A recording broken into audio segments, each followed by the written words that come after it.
Legislature's back in order. Colleagues, we are still in the second reading. We are on item 6 of 14, and so we'll start with Bill 168, introduced by Senator Tommy Morrison. Senator Morrison, you are recognized.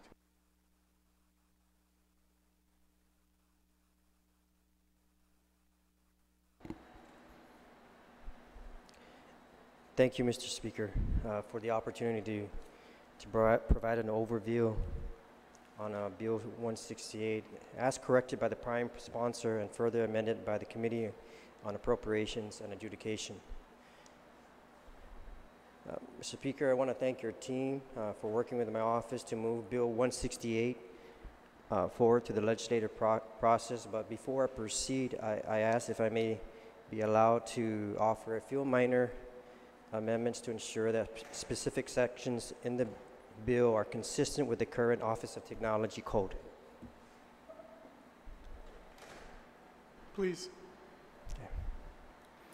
The first amendment, Mr. Speaker, which will affect or would affect page 18 and at the end of line 25 would add exempted from submitting purchases to the Guam General Services Agency just after the notice of request for proposals by an agency / programs. Yeah.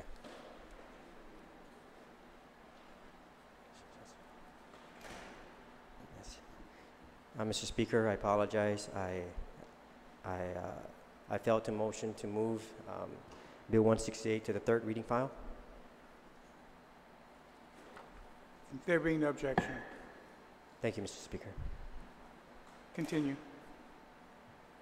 So, Mr. Speaker, I believe my colleagues have the amendment before them, and it's just ensuring again it's a matter of consistency, and it simply carries the language over from the existing OTEC statute.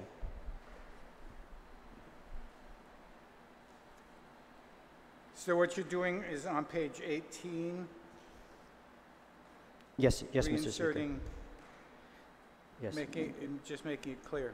Right.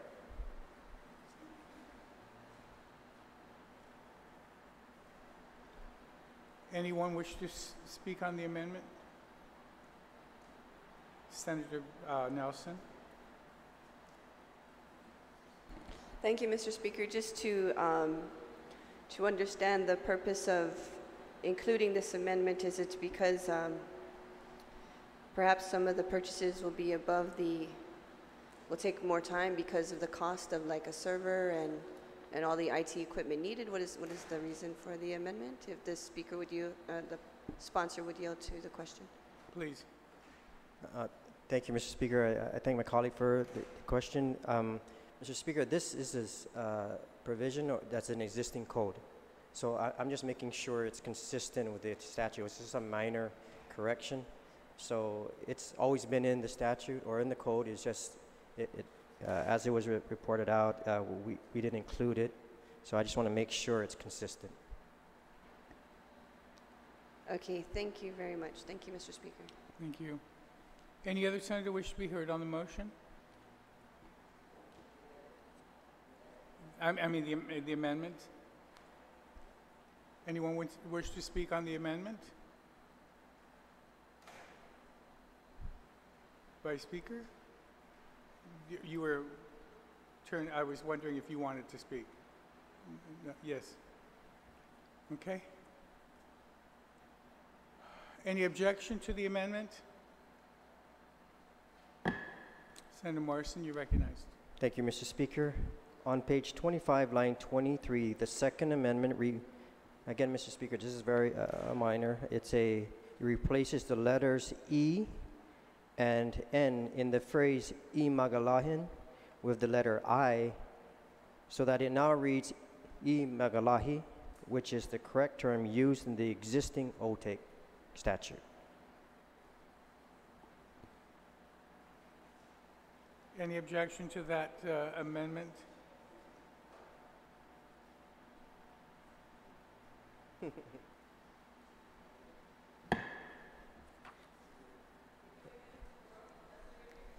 Just want to make sure. Just want to make sure. And finally, Mr. Speaker, on page 26, line 6, the last minor amendment also replaces the letter E and N in the phrase, same phrase, Imagalayan with the letter I. So that it reads Imagalahi. Any objections to that amendment? Thank you, Mr. Speaker and colleagues, for your patience allowing me to do these minor corrections. As I stated during the public hearing last month on Bill 168, which again, I'm grateful that Senators Castro, Estevez, and yourself, Mr. Speaker, were there to participate in the placement of OTEC within DOA. We all understood, and we made it very clear at the public hearing, Mr. Speaker, that this structure, the placement of the Office of Technology within DOA was temporary. As the legislature acknowledged when it created the office back in 2013, that there was no need to move further until we identified a chief technology officer. Such as transition would provide the CTO with the time and space needed to plan and carry out an agenda focused on strengthening our IT infrastructure, with the vision of building a central information technology support office for the Bureau or for the government of Guam, as we have done for budgetary and planning matters in BBMAR and BSP. Having the office as a separate entity has always been the preferred structure, and I'm thankful that this legislature, as well as our predecessors in the 32nd and 33rd legislatures have done their part to fund and support OTEC as a specific line item in each budget law approved since FY 2014, despite there being occasional disagreements, such as the debate regarding the funding which occurred during last year's budget session. Bill 168 transfers OTEC personnel, funding, facilities, equipment, and obligations from the Department of Administration to the newly recognized agency, consistent with a transition that must be completed by the end of fiscal year 2018. Mr. Speaker, I'm very appreciative of the assistance and support by your office, again, your team, Governor Calvo, Lieutenant Governor Tenorio, and the DOA leadership team that have extended their time and resources to the Office of Technology since 2013, especially during the two years in which the organization was without a confirmed Chief Technology Officer. Since his confirmation in August of 2015, the new CTO, Mr. Frank Lujan Jr., and his team continue focusing their efforts on specific initiatives across departments and agencies, including, but not limited to, GovGuam with the GRTA online services, Serve Guam Commission automation, Unified Email Systems, Enterprise Antivirus, Enterprise Active Directory. Under DOA, the GS Tenda Modernization, Payment Services, GSA Procurement Modernization on Base, Payment Services, Public Health, Telemedicine with Good Samaritan and Shriners, HIPAA Compliance, and Digital Secure Messaging, and Northern Data Center Backup Site, the Department of Labor, Website Modernization, Online Services, Virtual One Stop, GuamHire.com, with Revenue Tax, Online Tax Filing Services, Tax Refund / Direct Deposits, Real ID Implementation, Online Payment Services, with Public Safety, we have the e-government alert app, the FirstNet, which recently was announced in the past weeks, DOC Commissionary Modernization, GPD Migration to GovGuam Domain, DPW, their one-stop modernization, their network upgrade, Department of Land Management, a real property integration, and their QuickBooks storage expansion. Mr. Speaker, with all of this, and there's much more we can list, we had a presentation by the Chief Technology Officer too long ago regarding the roadmap or the transformation plan for this government. I think it's in the committee report. I believe your team put in the committee report, but it's available here if you guys need, if my colleagues need copies of this transformation plan. There's more initiatives, Mr. Speaker, we know on the horizon. I believe it's time that this government recognize the Technology Office as a standalone agency with the responsibility of submitting and defending annual budget requests, modernizing its organizational structure, and taking on additional projects, partnerships, and opportunities that will benefit our families and the broader public service delivery system. I'm very confident that OTEC, as a standalone agency, will do even more in the months and years ahead to continue doing everything it can to change how things are done in this government. OTEC must help other agencies across this government to move beyond the old habits, systems, and processes that have allowed inefficiency and the status quo to thrive. Moreover, the initiatives carried out by this critical office must explore the vast world of emerging technologies and decide whether to integrate any of these technologies that prove to be safe throughout our government, so that our people are better served and so that they are not burdened by costly, vulnerable, and time-consuming processes. At a time when communities across the country, around the world, that are many steps ahead of us, as we see in our region, with respect to the way taxpayers interact with and receive services from their respective governments, the way they engage in commerce, participate in the election process, and store and secure data, and so much more. OTEC, Guam for that matter, has the opportunity to truly bring services closer to our families with the help of safe, efficient, and convenient advances in technology. I know that OTEC will help our island take the necessary steps forward with each new industry assessment, work group, and initiative. Mr. Speaker, I thank you for this opportunity for providing additional comments. I thank you for being a strong partner since we first created the office and establishing the office with not so much funding and allowing for the CTO to provide us guidance on how we move forward. We were at the public hearing and made it very clear with this transformational plan, and a lot of these initiatives are unfolding now. And I'm hopeful, Mr. Speaker, that as we go through budget process in the future, that the OTEC will have the opportunity to defend its budget before this body and ensure that these plans before us, or these initiatives that they have of modernizing their organizational structure to carry out these initiatives, build our IT workforce within our government, ensure that the long term of these initiatives are sustainable to carry out for not only our government but for our people, and to look out again for emerging technologies that we don't want to be in this situation, Mr. Speaker, where it's always this wait and see. Let's see what other people are doing and let's see how it works out. And then we're 10 years still behind. We have $1 billion operation or more that we're working with this in the government, and we finally got a centralized plan in place, being driven by a dedicated team to carry out this very, very important mandate in this day and age.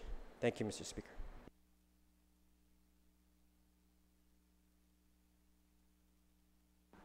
Before we continue, there's been a request for a short recess, so we'll take a short recess.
Go back on.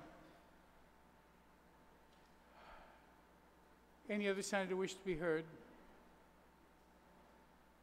Any senator wish to be heard? Senator Nicholas, you are rocking there. Are you? Is that you're going to get up? No. Any senator wish to be heard? On the main motion.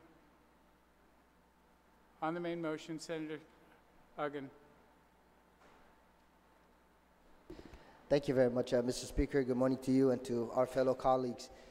Mr. Speaker, we understand and know the importance of technology and ensuring that all of our government agency has the opportunity to be able to centralize a major component of the system so that, in fact, the information can be easily accessible by all the different government of Guam agencies. We understand the tremendous importance of staying current with technology. But, Mr. Speaker, there's one question I have to ask the sponsor, because this is a proposal relative to establishing the Office of Technology as an agency of the government of Guam. In the last couple of days, we, inclusive of government agency leaders, inclusive of the entire community, have been given information with regards to what the projected budgetary reduction will be for the balance of this fiscal year. And the one question I have to the sponsor is not whether we need a separate entity that will be focused and centralized on technology, because we understand the importance of that with our government services. But at this point in time, we do not know what the governor's plans are in terms of looking at government agencies and looking at implementing some of those cost reductions and what they may result in. So, considering what we have before us, is it time for us to create another government of Guam agency before we allow the governor to present his plan to this body or to the community and ensure that we get through this fiscal year and then subsequent fiscal years with some of the budgetary challenges? So, Mr. Speaker, I just have that one question to, if the sponsor would yield, to whether, in fact, this government can afford creating another government agency in the midst of what we are presently faced with financially. Thank you, Mr. Speaker. Thank you, Senator. Do you yield on to that question, Senator?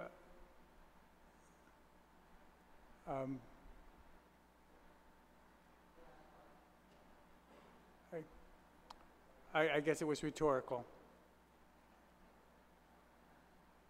If you wish to respond, you may. If you don't, there is.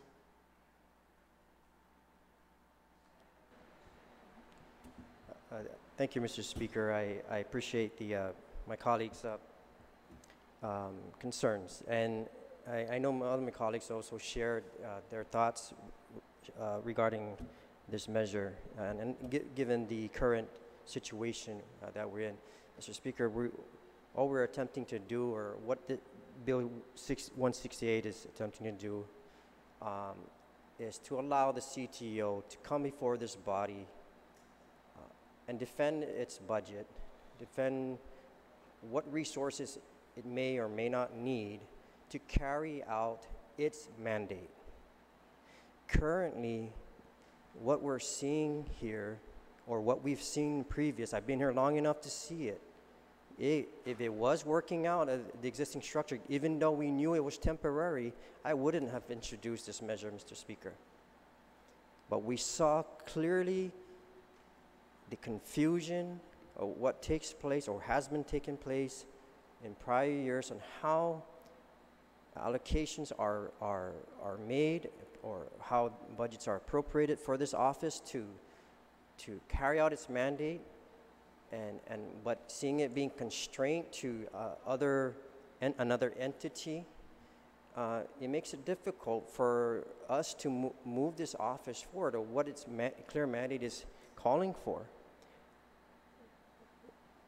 I'm very aware of the fiscal note, but again, that even makes it even more clear, Mr. Speaker, that if the CTO has the opportunity to come before this body and defend its budget, which it can't right now, based on what we've been seeing in previous budget process, we will never know what the CTO can present to us that may be able to streamline its services or reduce its resources, and using IT if we had certain tools at its disposal and not at the whim of another cabinet member.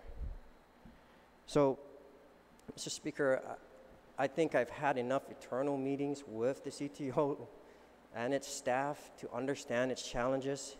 I thank those that were the public hearing to at least understand why the CTO now, we needed a CTO to help drive the ship and give us guidance. I think we've waited 6 years to know exactly how we should move forward. I don't believe we're going to carry out all these divisions as proposed in the transformational plan. I think that will be a phase-in approach, understanding the current climate. And I'm sure the CTO will make that very clear to us if he has the ability to defend his budget or present his budget to this body. So as far as any funding, we're not touching, we're not increasing or decreasing, all we're doing is a transfer. Thank you. Senator Dragon. Thank you very much, Mr. Speaker, and thank you for the sponsor for his statements. And like I shared a little earlier, it's not a question of whether there's a need for a centralized and more focused approach to technology within the government of Guam. It really comes down to the environment and the climate that we find ourselves in, because we don't know what the structure of government will be going into the next fiscal year. And that's one of the reasons why, Mr. Speaker, endorsing the need to continue to enhance technology used by the government of Guam is, from my perspective, necessary. But in terms of establishing a completely separate government agency, that's really where my concern comes in terms of looking at the legislation. So, Mr. Speaker, I'd like to proffer an amendment on page 33 with regards to the effective date, and make it effective as of the commencement of fiscal year 2019. Should the governor sign this legislation, then certainly there's got to be some transitory or transition activities and discussions taking place so that once it becomes effective at the commencement of the next fiscal year, then we'll be able to understand exactly how technology is going to impact, or this entity is going to impact, the structure of the government of Guam. So, Mr. Speaker, that's my amendment, and I certainly ask our colleagues for their consideration. This is Masir. Your amendment is effective after October? Effective October 1st, 2018. 2018, going into the next FY. So his concern about the transition and about the discussions, certainly in conjunction with what the chief executive is going to be implementing the next several months as it applies to the budgetary reductions, certainly those will all be factors going into the next fiscal year. Thank you, Mr. Speaker. There's an amendment on the floor. Senator Castro on the amendment. Thank you, Mr. Speaker. If the author of the amendment would yield to a question. Please pose it. Thank you. So, I raise an objection to the amendment just basically because having been the former CTO, I don't see there being any real need, any material need to do anything other than perhaps authorize the CTO to not have to report to a division head meeting. I don't see any real realignment of personnel. I don't see any real relocation of personnel or office or equipment. I think what the author of 168 is attempting to do is establish by statute the permanence of this entity as a standalone agency of the government of Guam. It isn't as if we're structurally changing how the Office of Technology functions. They actually, for all intents and purposes, operate pretty autonomously and in collaboration with the Department of Administration. I guess aside from maybe a change in the organizational chart of the government of Guam, it's my opinion, Mr. Speaker, that we can move forward with the existing language, and that would be my rationale with my objection to the amendment. All right, thank you.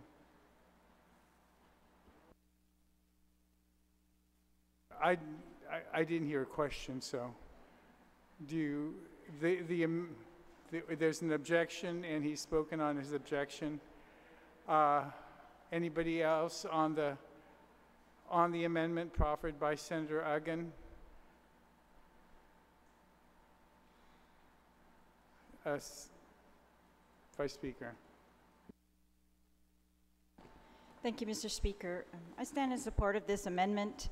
I think we do need to be concerned that the fiscal note shows that there would be an immediate increase in cost if the Office of Technology is converted into an independent agency or independent of DOA, that it would incur additional salaries, additional rental obligations. That's what the fiscal note shows. But yeah, so I also am concerned that maybe there are other costs that will go into effect immediately that we do not intend, that we're just not being made aware of. I think the prediction by the Office of Technology during their hearing shows a bottom line of $1 million more than their current allocation. And so if the goal is to get them to be able to defend their budget, first of all, they were here when DOA presented their budget to the legislature, or we had the hearing on the DOA portion of the budget. The Office of Technology was also there and made an independent presentation. We have their PowerPoint. And so they had asked for more than they received this year. That's correct. Like most of the agencies did ask for more and received a little bit less. But so I don't think it's a matter of, well, I think that this amendment would help to protect from these immediate increases that we might not be able to handle right now while the governor is talking about consolidating agencies. And so we should just, and hopefully that the Office of Technology is he's been able to come before us and make several presentations and explain to us everything they need. And I think during the budget process that was very much considered, and that the legislature as a whole gave them as much as we could. And so I just think for this year, fiscal year for sure, we need to hold that line, make sure that we don't have any increases. So that's why I support this amendment that would extend the effective date of this bill until FY19. Thank you, Mr. Speaker. Thank you, Senator Nelson. Did you wish to speak, Senator Nicholas? No. Senator Nelson, you're recognized. Thank you, Mr. Speaker. I rise in support of the amendment as well. Just a point of information, a previous colleague mentioned that there would not be any realignment or any additional manpower structure required. However, in the proposed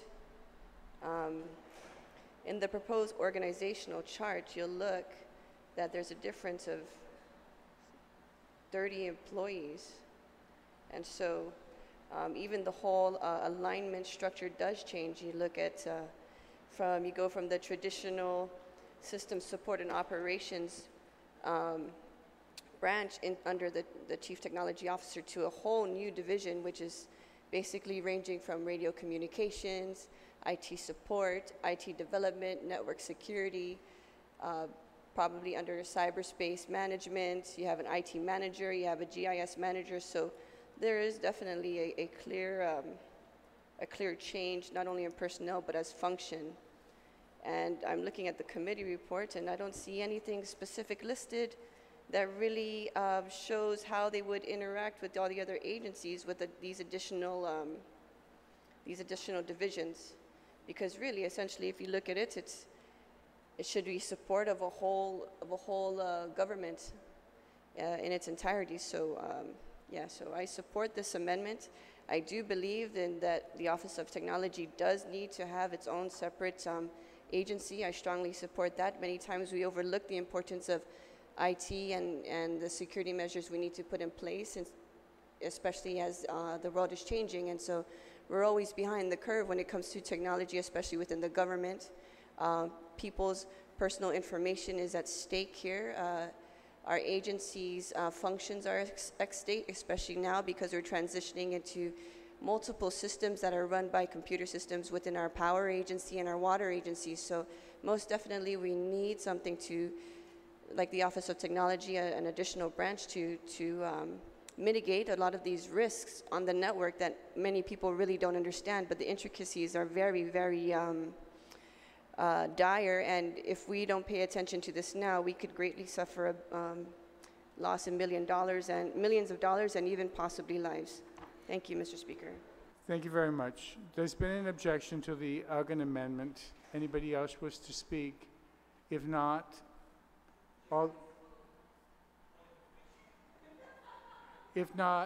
let's vote. Can we? There is a motion on the Senator Espaldon. Thank you, Mr. Speaker. Mr. Speaker, the motion is right now, the way the bill is written, the effective date, if this should pass, would be September 30th, 2018. But the motion... Can we have order on the floor? The motion before us now is to change the effective date by 1 day, from September 30th to October 1st. I'm not really sure I follow the rationale that was presented by the mover and the concerns that he stated, and again, they're very real concerns, and how this motion relates, of changing it to 1 day, a 24-hour period, how it relates to concerns that were raised. I think the whole issue that the author of this legislation is trying to put forward is that there is a real need for us to really try to understand that to be able to increase the efficiency of our government, that this office needs to be a department. We all probably can concede, or at least accept the fact that we are definitely behind technologically in terms of having all of Guam being able to communicate with one another. And if we're talking about cost savings down the road, right, and how do we really try to reduce the size of the expenditure of government, that this might be a viable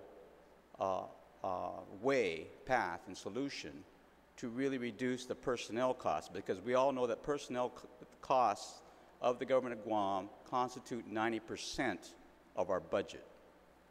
And so I'm still not sure how this amendment, by changing it to 24 hours, really relates to the argument that there is a financial difficulty right now, and so we shouldn't do it and extend the time to 24 hours for the effective implementation date. I don't think that argument's been made quite clear why it's necessary, the 24-hour period. Now, right now, what happens right now, their present budget, if we should pass this legislation, is the same. The Office of Technology, if it becomes a department and it is signed into law by the governor, really still has to operate under the budget that they were appropriated right now. And so I'm not really sure how the extension of the date, the effective date, affects that. Because if we do, in the end, if we do allow this legislation to go forward and it is signed into law, that gives the opportunity for the Office of Technology Director to be able to come in here and argue for the budget for next fiscal year.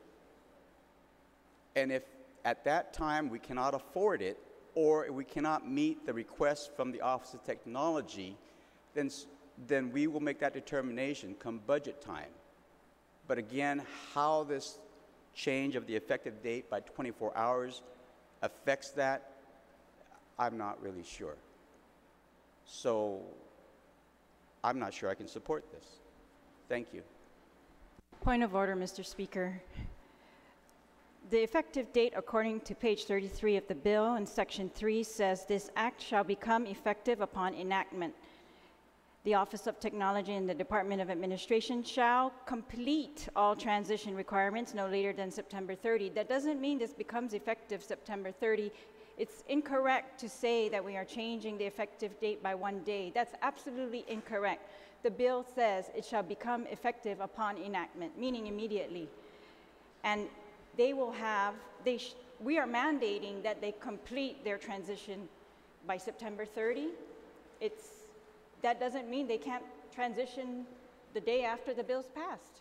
In fact, I can't imagine why they would wait that long if that's what they really think they want. So my point of order, Mr. Speaker, that just completely misstates the bill. The bill is very clear on its face that the effective date's immediately. Mr. Speaker, with that information, I looked at it again. She's correct, and I stand corrected on that. However, it doesn't change the fact that the budget that the Office of Technology would have to operate under at this point will expand anything. They would still have to operate under the present budget that has been appropriated to them by this legislature and signed into law by the governor. It has no effect on the budget. Thank you. Thank you. Senator Nicholas on the motion, on the amendment. Thank you, Mr. Speaker. I'm just listening to all the different discussions here.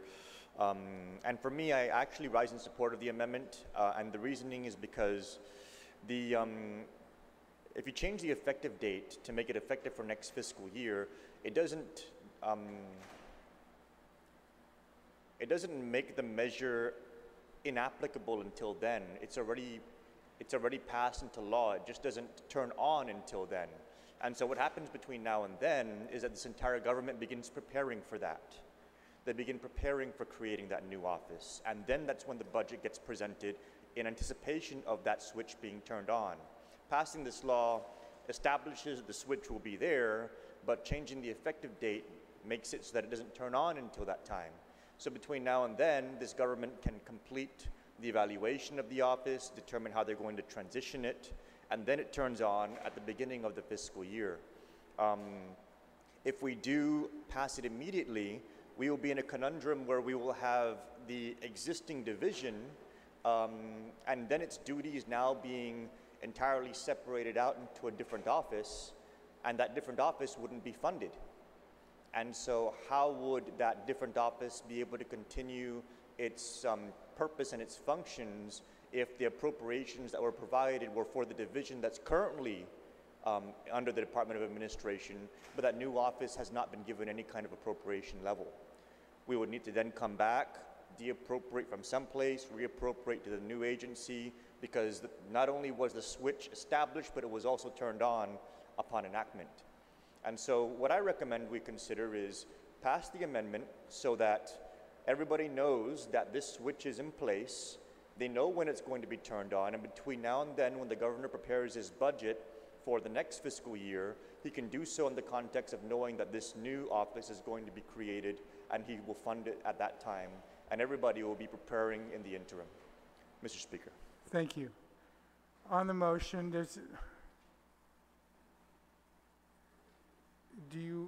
on the amendment, yes? Thank you, Mr. Speaker. I do hope the author of the amendment to the amendment, or the amendment would reconsider, Mr. Speaker, understanding clearly, all my colleagues stated clearly and justified why we need to give immediate authority to the CTO, understanding the situation. We're going to start this budget process up very soon. As we've seen in prior processes, clearly before us, for the many years since the creation of this office, it's very clear that the CTO, despite a transition plan, everything he has before us, has to sit there and not have the ability to defend defend his budget, defend what he needs to ensure his mandate is carried out. So I'm hoping, Mr. Speaker, that we can, there is a transition in place, and we need to know exactly where the CTO can start. Understanding that this has been 6 years and waiting to be put together. So I'm just hopeful we can reconsider this amendment. Thank you. The amendment is on the floor. There's been an objection. Anybody else wish to speak? Do you wish to close? Thank you very much, Mr. Speaker, and to our colleagues, thank you for your comments. And what's kind of interesting is the dialogue that's taking place about changing the effective date of recognizing that a division or an office of the government of Guam will now transition to be a department or an agency of the government of Guam. These comments are speculations about there's not going to be any change in budgetary requirements. They're in the same office. Who are we to actually make those kinds of pronouncements before we even transition into the establishment of that agency and recognizing that they may need a whole new location for whatever reason? So, Mr. Speaker, making some of these insinuations with regards to the establishment of an entity that is already a division within the Department of Administration, we need to start with that. The second aspect is this idea about, they have to prepare their budget and present it to the legislative body. Well, if this body passes this bill, Mr. Speaker, and it becomes law, then it's incumbent upon us, when we are considering the fiscal year 18 budget, that we recognize this entity as an agency of the government of Guam. So because there's already an existing individual occupying the Chief Technology Officer position, that individual is obligated to present a proposal that would effectually carry on the operations of that new government agency starting October 1st. So what is this about saying, we're going to wait until October 1st, and then guess what? The Chief Technology Officer is going to present a budget? It doesn't work that way. This body passes the budget. So any budget that's going to be considered has to be inclusive of that individual. Another statement, Mr. Speaker, is we've been debating this issue about a $47.9 million budgetary revenue decrease for the last couple of days. We need to understand exactly where the chief executive, where the governor of Guam is going to make significant adjustments. We're talking about $47.9 million over the balance of the 8 months of this fiscal year that has to be reduced from the expenditure or the appropriation pattern of this government of Guam. Guess what, Mr. Speaker? That may require, someone mentioned, consolidation of agencies. That may require some additional action on the part of the governor. And I just wanted to ensure that we do this methodically so that when the governor presents his proposal or when he's done with his efforts in terms of recognizing the reduction in revenues, that we know exactly what the structure of government of Guam is going into the next fiscal year. And that would be inclusive of a new department of agency, because he would have otherwise signed it. So they would have to recognize that in their budget. So these statements, Mr. Speaker, I wanted to directly refute because it just doesn't make any sense to me. You already know a timeline is coming. You already have a structure in place. The people are in place. There's a $3 million plus, if I'm not mistaken, budget that is already being exhausted and used for the operations of this particular division or section. So there's no drastic creation of a whole new agency that's going to need 20 or 30 employees. It's a transition so that the CTO, the Chief Technology Officer, will be able to have additional mandates that he or she will be responsible for carrying out to ensure that the government of Guam technology-wise is current and that we are providing our people with the best services or the most efficient and effective services and optimizing the use of what technology or technological advancements are available today. That's why this particular amendment was proffered, Mr. Speaker.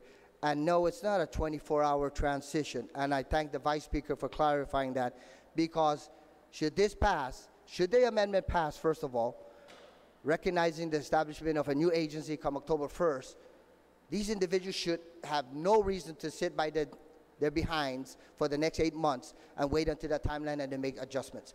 No. The appropriate phrase here is shall complete all transition requirements no later than September 30th, the day before that entity becomes a government agency. That's all it says. So there's 8 months of preparatory time and transition time for this entity. Thank you very much, Mr. Speaker. Thank you. On the amendment, there's an objection. All those in favor of the amendment, please indicate by raising your hand.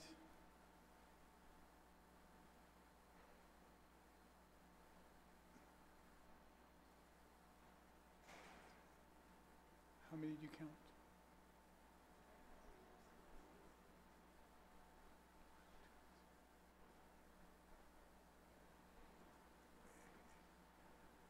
Motion passes.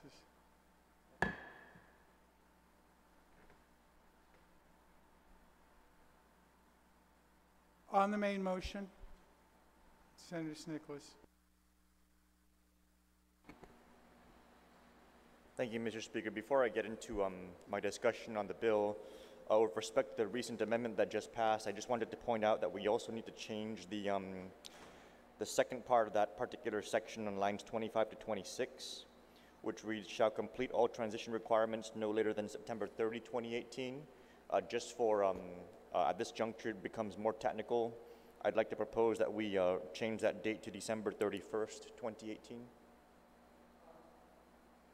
I'm sorry. Mr. Speaker, No, before you, I was just corrected by the clerk. On the amendment, I thought I counted 8, but I was wrong. I counted 8, Mr. Speaker. I counted, Mr. Speaker, may we take a recess? yes. Thank you.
We're back on the record. I'm sorry. Thank you. It's been corrected. I was correct in my count. The motion did pass. You may continue, Senator Nicholas. Thank you, Mr. Speaker. So again, in line with the amendment that was recently passed, I just wanted to do a technical amendment to ensure that the transition period would be adjusted to give them some time to be able to effectively handle all the transitions that are necessary with respect to the Act. Since officially the switch turned on October 1st, all of the transitioning at that point would need to happen after October 1st. And of course, we would probably want them to be able to have everything in place that starting January 1, we can look forward to a fully functional Office of Technology. And so I'd like to proffer an amendment, Mr. Speaker, to change on line 26, the date from September 30, 2018, change that to December 31st, 2018.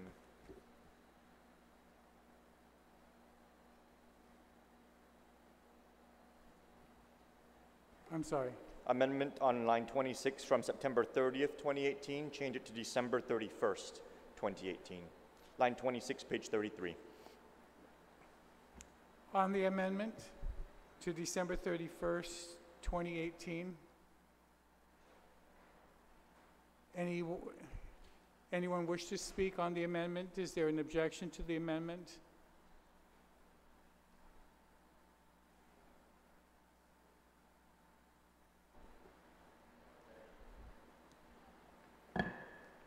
Thank you, Mr. Speaker. On the main motion, you know, on the surface, when it comes to the creation of new agencies and the implication that it's going to be bigger or more government, the knee-jerk reaction is oftentimes to think that this is going to result in some kind of unruly expense that isn't for the benefit of the island and the people of Guam.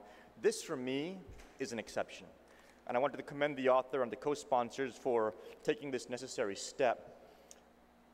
We have a serious technology issue on our island.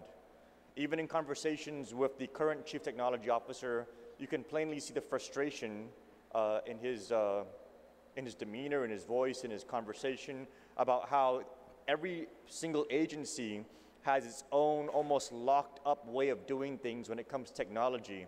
And breaking into that is incredibly difficult. We need to change the way we look at technology here in this government. We need to understand that the ability for agencies to communicate with one another clearly is important for us to not only have a better handle on our finances, which will help us to meet these fiduciary challenges that we're having today, but it'll also help us provide better services to our people. When there's greater integration, there's less need for them to go running around, standing in line all over the place because our agencies are not talking to each other.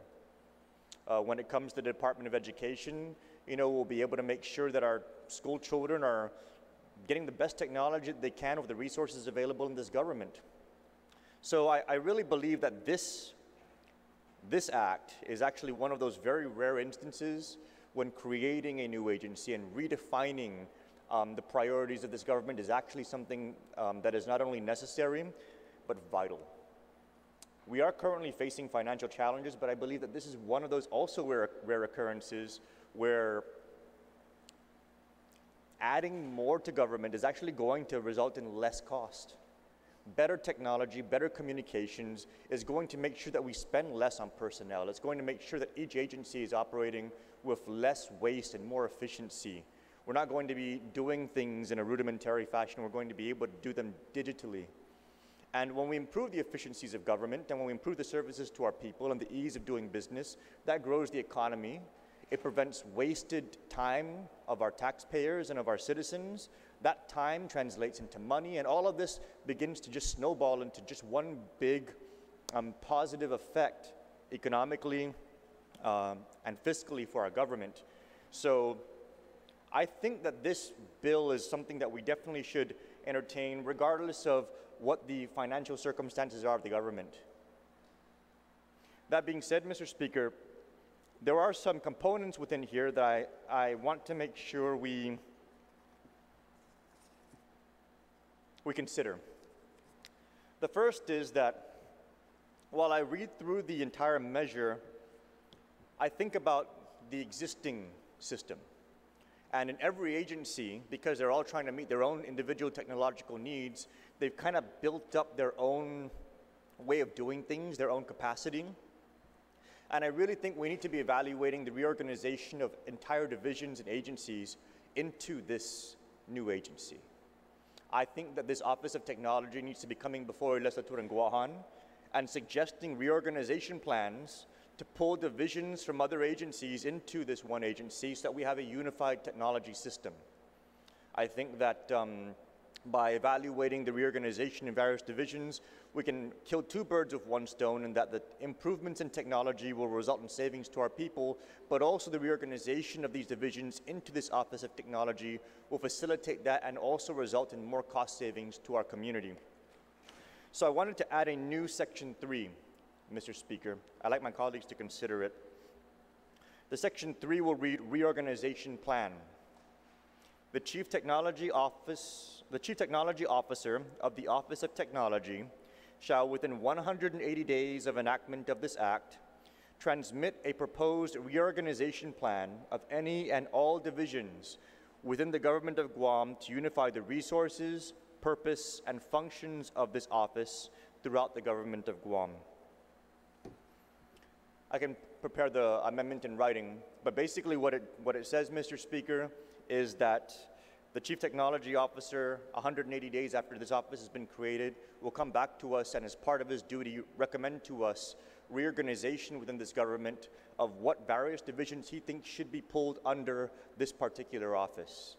I think that by doing that, we can see synergies across agencies that may actually result in everything functioning a lot smoother, because if instead this office is going to just be a different agency fighting with other agencies because they're all trying to hold on to their own way of doing things, it'll provide for, good oversight hearings and good public hearings and good, media stories, but it will result in very little change and improvement. But if we actually have this office providing us with reorganization plans that we can act on as a body, then after all said and done, we can either say yay or nay, we're going to correct this, or we're going to keep it the same, and begin fixing these technological silos and integrating this entire system. So my amendment, Mr. Speaker, is to add a new Section 3 that would require the Chief Technology Officer to provide us with a reorganization plan 180 days after enactment. Mr. Speaker. Yes. Mr. Speaker, I'm not against the idea, but I'd like to see it in writing, because sometimes one word out of place could actually affect the intent of this bill. So if I may We'll take a look. recess. Thank you.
back on the record. Senator Nicholas. Thank you, Mr. Speaker. Again, the amendment's been circulated. Just to read it into the record, it reads, add a new Section 3 reorganization plan. The Chief Technology Officer of the Office of Technology shall, within 180 days of enactment of this Act, and as part of each budget preparation of this office, transmit a proposed reorganization plan to Legislature in Guahan and Imagalayan Guahan for consideration of any and all divisions within the government of Guam to unify the necessary purposes and functions of this office throughout the government of Guam. Just something to note, Mr. Speaker, this section doesn't necessarily mandate a reorganization into the Office of Technology. It's just to have the office present a plan and unify divisions that may unify the purposes of the office. So for example, if there's various technological divisions in certain agencies that actually would better serve a public purpose if they were to unify under a single agency, not necessarily the Office of Technology, but any other single agency, it will be part of his recommended reorganization plan.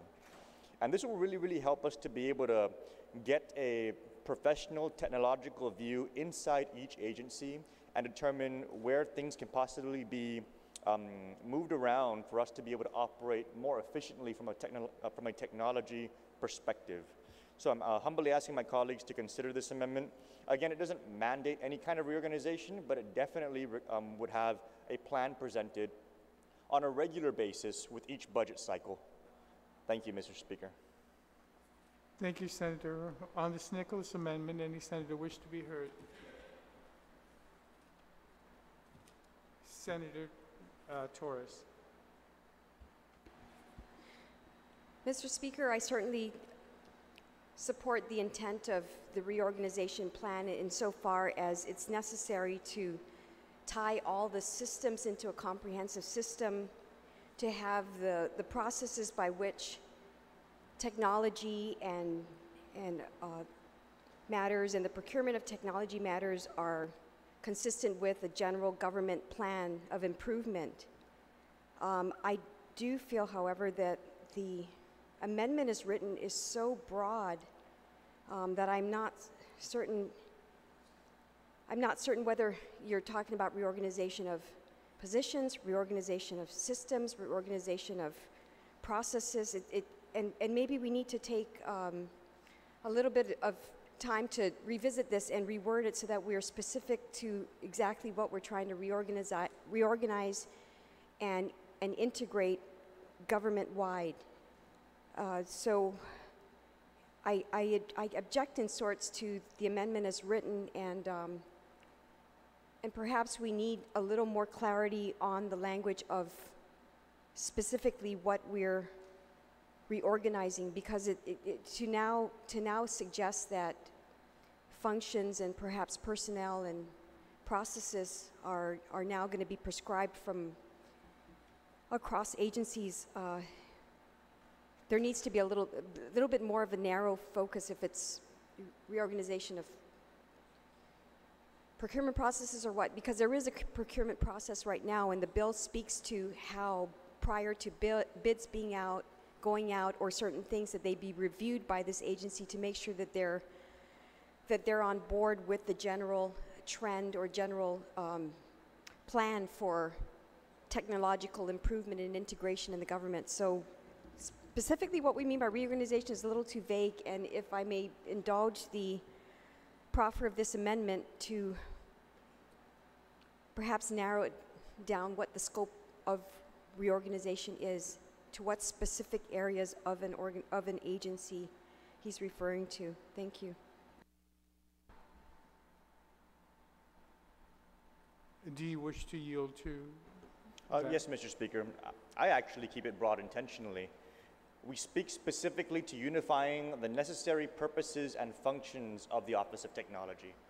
See, what we're doing with this bill is we're creating this new office. This new office is being created because there is, I'm assuming from the author and from those who've co-sponsored and anyone else who supports this measure, an understanding that there needs to be a more centralized view of how we're handling technology in our government. Now, we can have that centralized view, but if we're not also having the proposals necessary to realize the changes that need to happen as a result of that view, then we're really just going to be having a separate agency looking at a whole bunch of things and not really being able to move forward with any of the changes.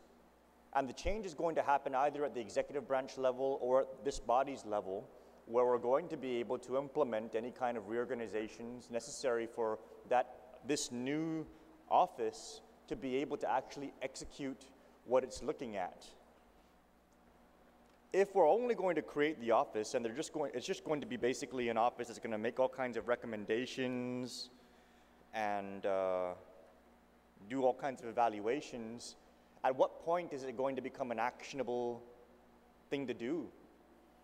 If the intent is to just have agencies have a point of reference and require them to send things through this office, we don't need to create a new agency for that. We can just mandate that the existing Office of Technology under the Department of Administration has that kind of oversight responsibility over those functions. But if we're going to create a separate agency, we really should be looking at whether or not divisions within this government should be reorganized under that single centralized authority. And the person to make those recommendations would be this Office of Technology. They should, from a very broad perspective, look at all of the agencies and see where there are other divisions that are doing things that really would be better served for the people of Guam and this government if they were unified under a single Office of Technology, or if those various divisions would be better served unifying under a single agency. For example, Mr. Speaker, we have numerous payroll offices throughout this government. We have very different agencies all printing checks on their own. Unifying payroll may be something that would make more sense. We have different divisions within every single agency that is overseeing the information security of their agency. And security protocols are being adopted depending on the individual agency. And granted, some may want some additional bells and whistles, but do we have a uniform email policy? Do we have a uniform information security policy? And should those various divisions that are overseeing that and regulating that all be unified under a single Office of Technology? Or is this Office of Technology going to be constantly fighting the current because they're trying to get these other agencies to do certain things with respect to information security, but they want to do it differently and there's nothing they can do about it? We can either create a new operation and have them present to us the reorganization plans they believe are going to help them achieve their mission, or we can create a new office and just create a new point of frustration that's going to, as I've mentioned earlier, make for good oversight hearings, but not necessarily result in any kind of actionable presentations. The reason why these reorganization plans are necessary to be presented as part of the mandate, Mr. Speaker, is because if you're a director in an agency and you're not mandated to present something like this, serving at the pleasure of Imagalahi Guahan, whoever that may be, it becomes very difficult to step out of bounds and make these kind of recommendations without the consent of your boss and what they may or may not like. But by making it very clear that this is going to be one of the functions of this office, their job is going to be come back to this body, come back to Imagalahi and Guahan, and tell us. Say, hey, you know, these divisions and these various agencies, they probably should be put under this umbrella. These should probably fold into our umbrella. These should go over here. I mean, those kind of recommendations, those are very actionable things that can help improve the services of this government. And all we're saying in this amendment is that the job of the Chief Technology Officer will be to look at every agency throughout this government and figure out what can be unified or reorganized with respect to the purposes and functions of its office. Nothing's being forced upon any agency, but what we do want to make sure of is that this office is going to be communicating to this body and to the governor, making the recommendations on what could possibly be reorganized in order to improve government services. Now, if the profferer of the question has any specifics or would like to narrow the amendment, I'm open to that discussion. But I think that empowering the office to have that broad bird's-eye view and come back to us unfettered or unlimited with respect to what they're looking at, I think will give us the best options on the table and allow us to be able to consider moving forward with those options. Mr. Speaker. Thank you, Senator Camacho. Torres. Thank you, Mr. Speaker. I believe that with that response, and I thank you very much for your response, but I believe that my concerns are still not allayed, and so I would like to object to this motion, and I'm objecting on the basis that I believe that the authors of this piece of legislation adequately provided for many of the intents of what I heard in the justification for this amendment. They provided, I believe, very adequately in section 1939 that describes the powers and duties of the Chief Technology Officer generally. I believe that that is the roadmap that we are contemplating needs to happen, and this act, in fact, gives this Chief Technology Officer the power and the authority. Now, what I may have to do in another action is make an amendment where presently this section on page 22, section 1939, reads that with respect to all agencies, the officer may, perhaps the teeth that we're looking to, the teeth that we're desiring, the absolute authority to make it happen without question, maybe we mandate it by changing the word may to shall. So that I believe would be perhaps to address this idea that we want to absolutely make sure that this works, that it doesn't fall to the wayside. Maybe that's the solution, because I believe that the bill is quite thorough and quite comprehensive in how this whole Office of Technology and the Chief Technology Officer needs to make it happen. So I object to the motion, Mr. Speaker. Thank you. All right. There's on the St. Nicholas Amendment, there's been an objection. Senator Lee, earlier your hand was up. Was it on this amendment or on the main motion? Senator Castro first. On the amendment. Mr. Speaker, just for clarification, could I speak to the initial comment? She was putting forward maybe a compromise. Would it be appropriate to address that here? Because I think she brings up a legitimate point, the retiring speaker, in terms of if I could proffer something for the author of the amendment, Senator St. Nicholas, to consider. Hopefully it can appease both parties. Why don't you do that, and I'll hear the objection or the comment of Senator Morrison.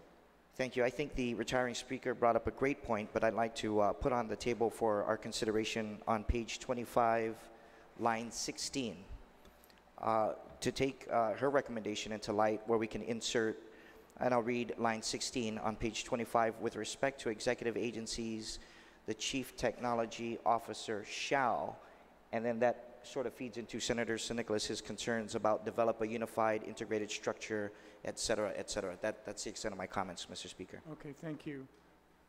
On the St. Nicholas Amendment, Senator Morrison, did you wish to speak on the St. Nicholas Amendment? Your hand went up earlier. Thank you, Mr. Speaker. I appreciate the amendment.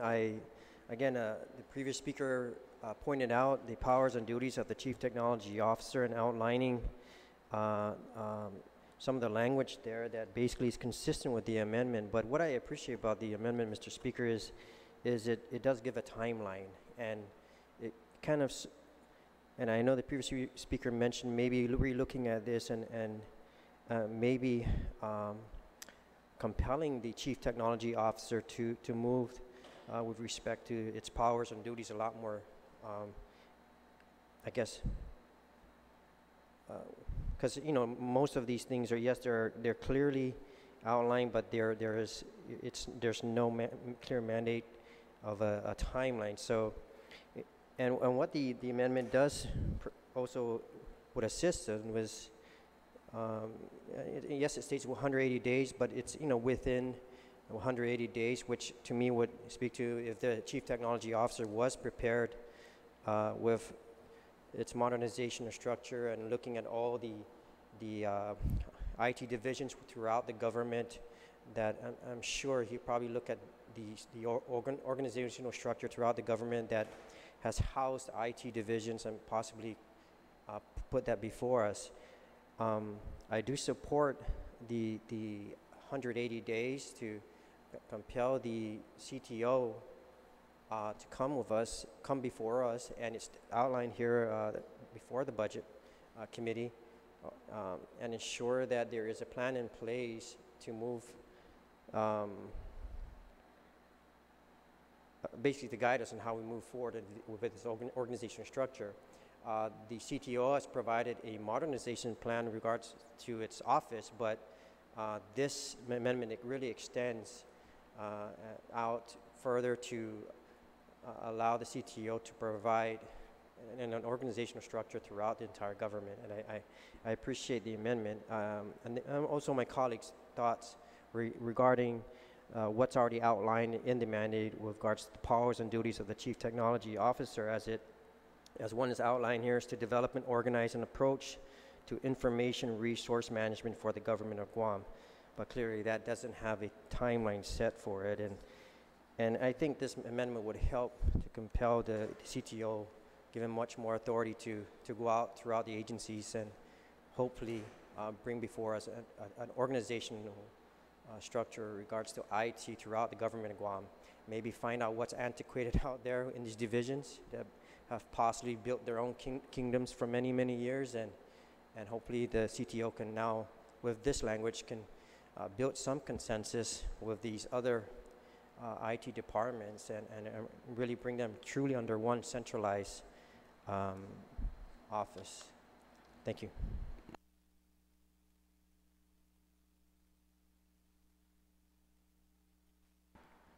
On this Nicholas amendment, any other senator wish to be heard? On the second Nicholas amendment, any other senator wish to be heard? There's been an objection to this Nicholas amendment. Do you wish to close? Thank you, Mr. Speaker.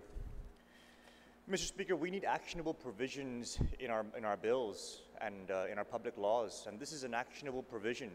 It gives us a very, very clear path on how we can improve the technological environment within our entire government, and it's using the expertise of this office and of the individual in this office to be able to guide us on those decisions.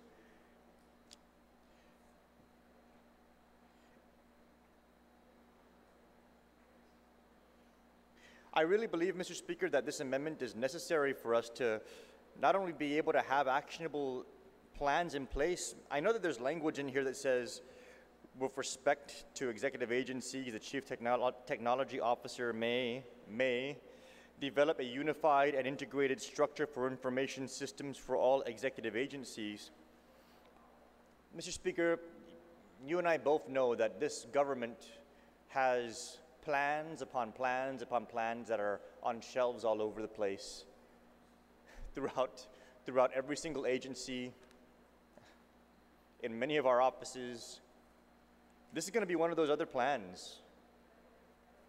But if instead we are requiring that a reorganization plan, something very, very clear that speaks to moving things around and how they can be better improved by those movements, if that's being given to us on an annualized basis in every budget cycle, which is what this amendment would require, we're going to be able to really, really come to terms with the fact that are we or are we not taking the action necessary based on the very concrete recommendations that we are receiving. The other really, really good thing about having this done on an annualized basis, Mr. Speaker, is that it empowers the Chief Technology Officer, because he can go into each and every one of these agencies and the respective divisions that he sees change needs to take place, and he can say, we got to do things differently, let's work together. And if in the event that they just refuse to work together, he can press it forward as a potential reorganization. He can say, over the past 3 fiscal years, we've been trying to get Division X to do this. They haven't been able to do it. I'm recommending that we reorganize it into the Office of Technology so I can make sure it gets done. I don't know why, Mr. Speaker, there's a constant fear to talk about things like reorganization in this government, because I think that there's a general consensus, not only throughout our community, but even within this government, that there is a need for reorganization. And I think that that greatest consensus lies on the issue of technology. We even have agencies coming before us admitting that their systems aren't talking to each other, and we have no idea where to start with respect to who's going to be the one taking the lead on that. And even if the idea is to have this office come up with a proposal, in the end, if there's no actionable mechanism to put it into place, we've been talking about these systems for years, these systems that don't talk to each other. We need to be able to have action plans that we can move on, to actually fix things, as opposed to saying that we passed a measure and we tried. And getting these regular reorganization plans put before us in each budget cycle will allow us to also sit in front of these agencies and say, why is the Chief Technology Officer telling us that he needs to reorganize this division in your agency because it's not getting its job done? Why is the Chief Technology Officer telling us that this is redundant in your agency with respect to what we can provide in another agency? And why are you trying to fill vacancies in this division when the Chief Technology Officer is saying he can do it in his office? That's the kind of information we need when we go into the budget.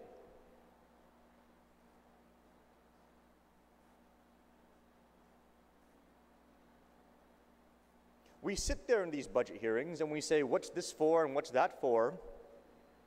We need the experts telling us how it can be done better and where it can be done better. Every budget. I think that having this as part of our budgetary process will be incredibly empowering. And then making technology a priority will be something that isn't just lip service, it's actually part of our budget process. Because our Chief Technology Officer will be giving us reorganization recommendations to make it happen.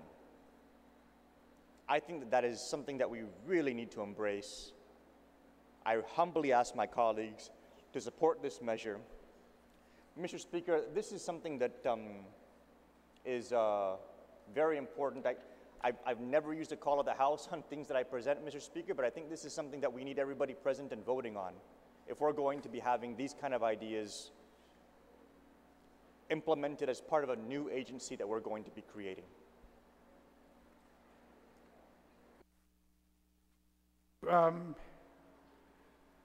Did you wish to speak, Senator Torres? Mr. Speaker, I believe that, and I thank the retiring speaker for that commentary. I believe that one of my colleagues has an amendment that may satisfy my very basic concern with this amendment, and so I would like to withdraw my objection. Okay, thank you.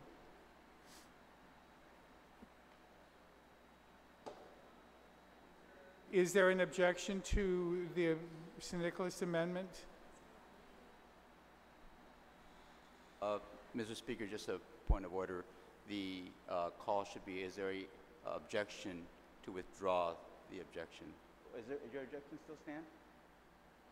No, she's withdrawing her objection. Okay. So otherwise, the motion, the amendment passes. There is an objection? Madam Vice Speaker, are you objecting? All right, there is an objection. All those in favor of the St. Nicholas amendment, please indicate by raising your hand.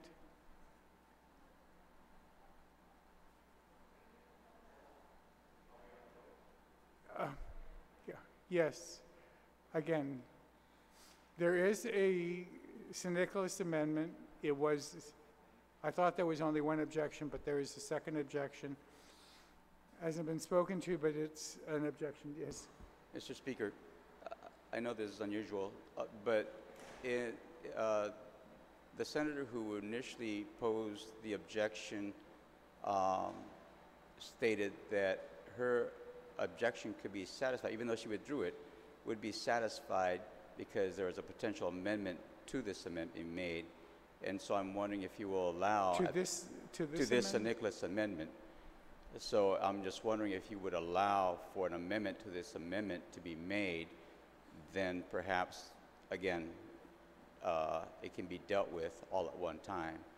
Otherwise, the mover of the amendment will have to move on his amendment after this discussion, and we'll have to go through this one more time. So if you would allow, notwithstanding the rules. I'll take a short recess and allow everybody to try to figure out how they're Thank going to you. address this.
We're back on the record.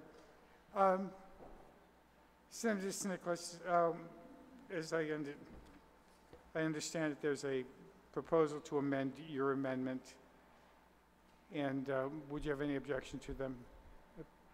Okay, Senator Senator Castro. Thank you, Mr. Speaker. After conferring with the authors of the bill and those senators who raised concern with the language proffered by the senator, we're in agreement to offer the following amendment to the amendment. And I'd like to insert using Senator San Nicolas's amendment on the third line there, so I'll read it. Transmit a proposed reorganization plan, forgive my handwritten notes there, to add for the Office of Technology and a technology master plan of the government of Guam, and the rest of the language will follow, Mr. Speaker.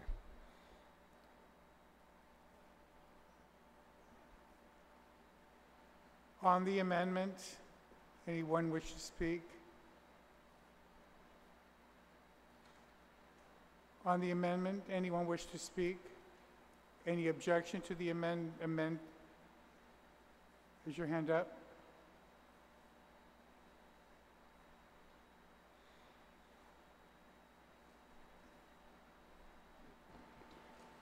Thank you, Mr. Speaker.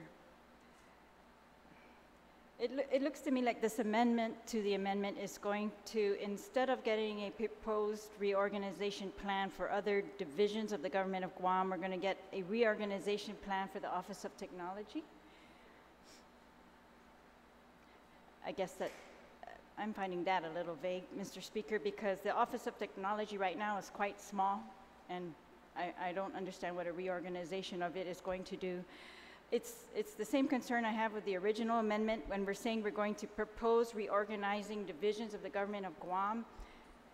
That's also vague. Reorganizing divisions of the government of Guam is much broader than reorganizing or proposing it's much broader than the current mandates of the Office of Technology. And I think the current mandates of the Office of Technology are quite extensive, and that we are still waiting for them to actually produce on many of their mandates, such as on page 25, they're mandated to report the findings and recommendations to the legislature for the procurement, installation, operation of the safety, homeland security communications.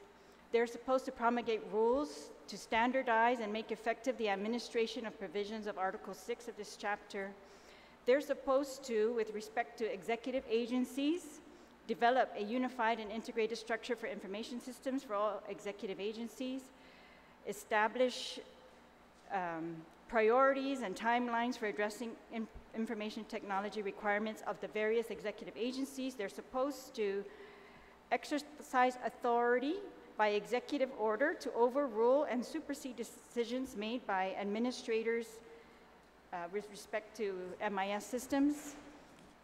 And they're supposed to, on page 26, recommend to the governor, and we can maybe include the word legislature here, transfers of equipment and human resources from any executive agency and the most effective and efficient uses of the fiscal resources of executive agencies to consolidate or centralize information processing operations.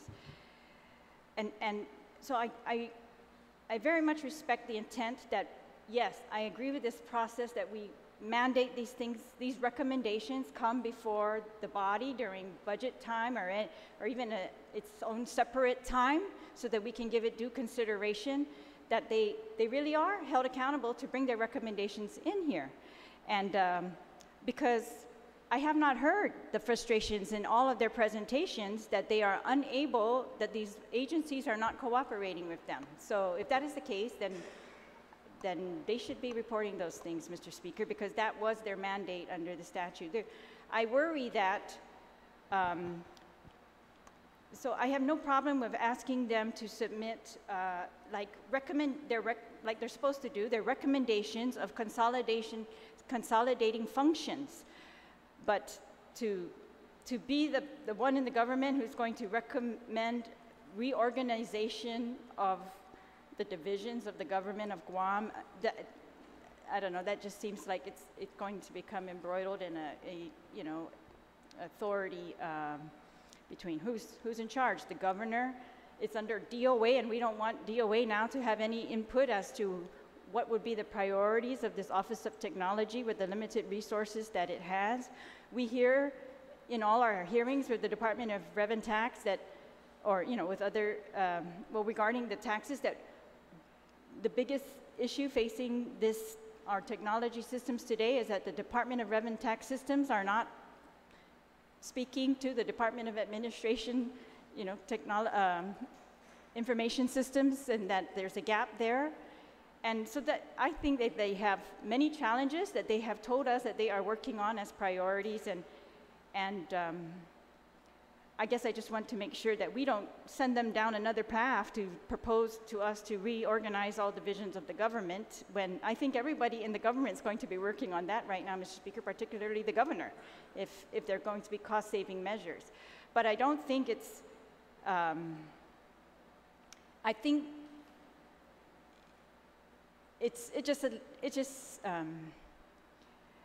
I have no objection to hearing from them that they think it would be more consistent if all personnel, paycheck, payroll processing is done centralized, things like that. But I don't know, I just think it's beyond the scope of how they were set up, that all functions of a division, they're going to, well, I just think it's broad for right now, given that their current mandates are quite extensive. There are other things that they've been mandated to do so far, Mr. Speaker, that we are still waiting for. We're still waiting for the central website for publication of public hearings, and this was a joint mandate to them and to the Department of Administration. And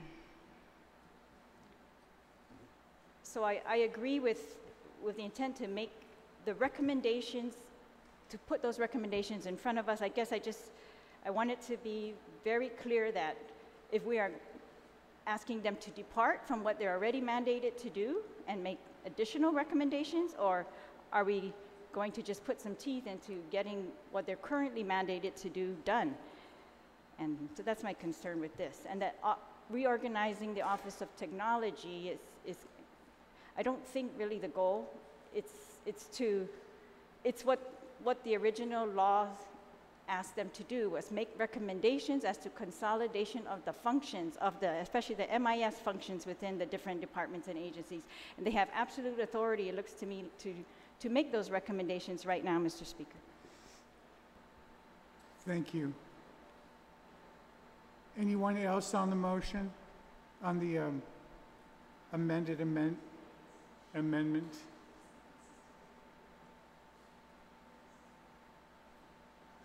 Sandrada? Well, thank you, Mr. Speaker. I'm just, as I was reading, we add on the third line there to transmit a proposed reorganization plan for the Office of Technology and a technology master plan. But then in the fourth line, it continues on with of any and all divisions within the government of Guam. And I'm just wondering, would those last two lines still be necessary with the amendment that's being made? I'm just having some difficulty following this language. So maybe if the mover of that amendment can clarify. Senator Castro. Thank you for the question. One would assume that if you're undertaking a master plan process, that the input of not just the agency, but the supporting divisions and the respective units and offices within the agency would be taken into consideration. And so, to the senator who rose the point, it could be struck, but it really just adds additional strength. In my opinion, it's supportive, and I don't think it's contradictory in nature. Okay, fine, thank you.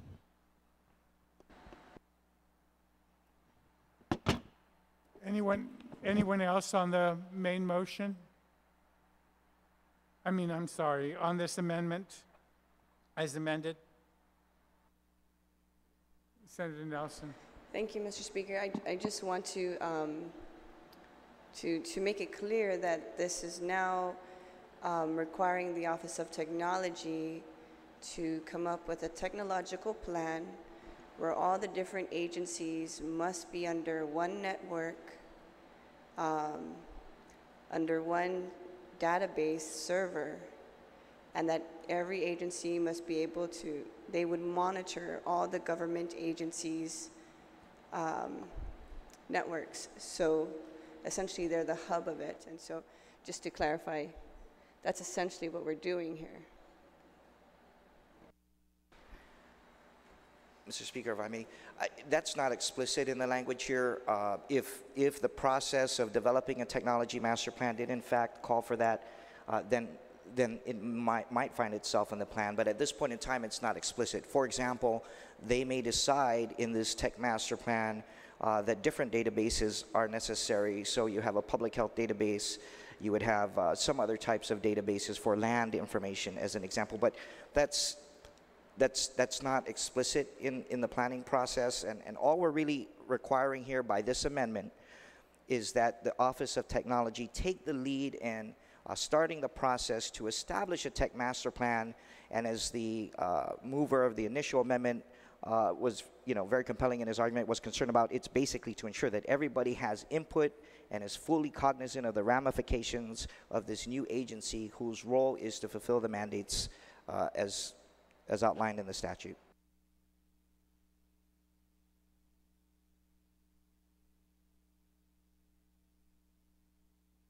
Does that satisfy your? Then if that's the case, then I think that maybe we should be a little bit more specific, because a technology master plan is essentially, when you put the government agencies in there, that's essentially what we're saying. But I have no objections on the amendment. I'm just, for the record, that there's going to be more for them to do, and hopefully that as a government body that we could support their mission, because their mission will be broadened. Anyone else on the amendment?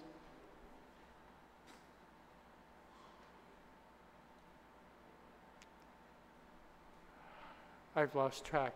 Was there an objection to the amendment, or the amended amendment? Or if not, anybody else to want to speak? If not, the amended amendment is now before the floor, and if no one objects.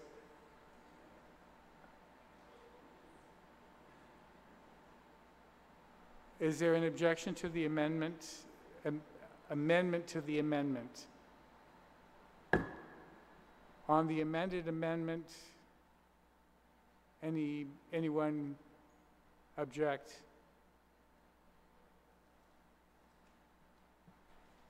We are dealing with Senator Castro's. There was no objection to it. Well, I'll withdraw my objection, Mr. Speaker. I had risen in objection to that amendment. To his specifically? Yes, but that's fine. I'll withdraw my objection, but reiterate my objection to the amendment. I'm just wanted to propose to the author of the amendment, if it's possible to just rewrite the amendment so that we are requiring them to submit the recommendations, even recommendations for reorganization, but the recommendations that are already required and recommendations for reorganization 180 days prior to the deadline for each agency to submit their budget request to the governor. Because I think it's for the governor to consider these recommendations and see if they're going to save us cost, or they're going to give us more efficiency. Then he should also include that in his budget request coming down here. So in order to give him time to consider those and the correct process, I'm hoping that we can get recommendations that are already required by the article that this is already established, or any other recommendations as this body wants to do today, recommendations for reorganizations, that all of those be submitted a certain time period prior to the deadline for the agency's budget request to the governor, so that those can all be part of the budget request that the governor sends down here. Thank you, Mr. Speaker. And just understood that the amendment that passed earlier would mean that it's not for the budget request that's coming down next week.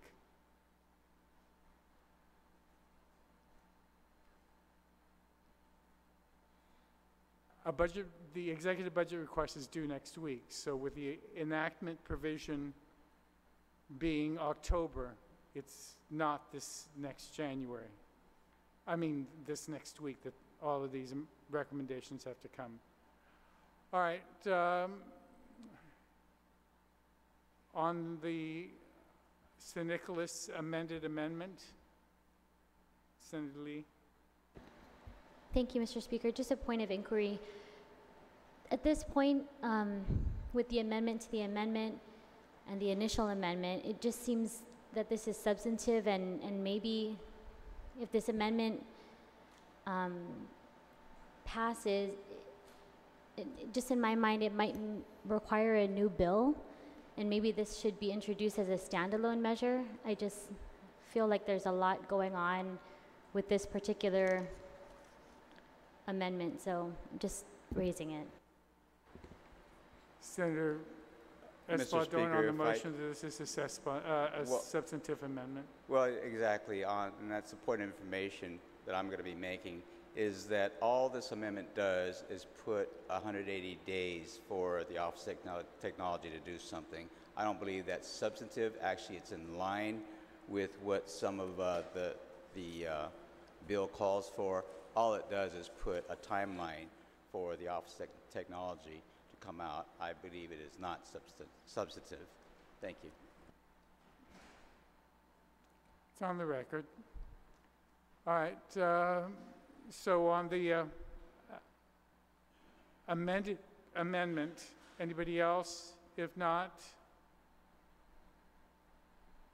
there's an objection. All those in favor of the amended amendment, please indicate by raising your hand.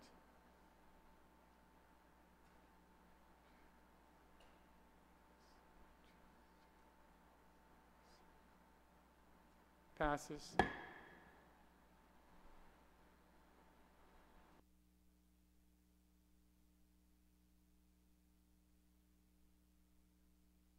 Senator Nicholas.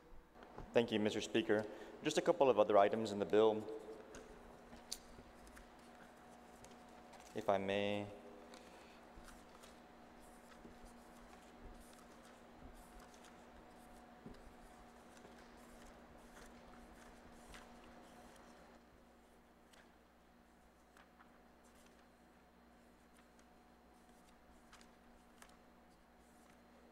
Apologies.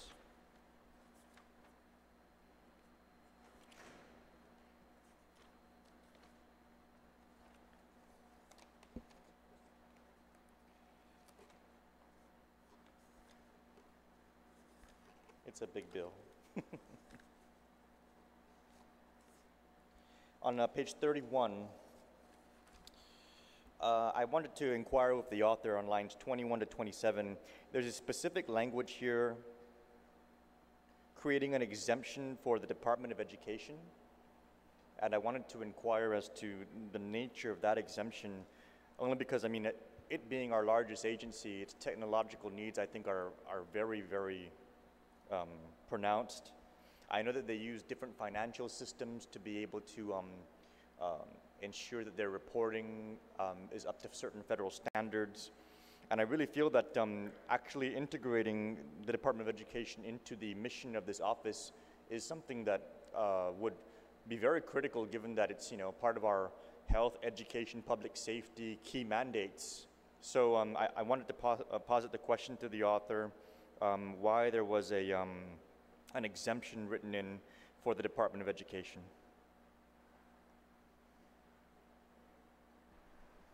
Senator Morrison.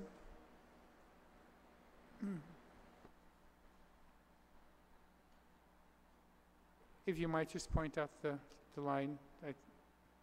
Yes, Mr. Speaker, page 31, lines 21 to 27 reads, notwithstanding any other provision of this article to the contrary, except for participation in the compilation and maintenance of an inventory of information technology and technical infrastructure of the Government of Guam authorized by Section 1939 of this article, the provisions of this article do not apply to the Guam Department of Education. The Guam Department of Education may cooperate and collaborate with the Chief Technology Officer to the extent feasible. I'm just curious as to why we're almost entirely removing the Department of Education from the mandate of this office, Mr. Speaker. Senator Morrison?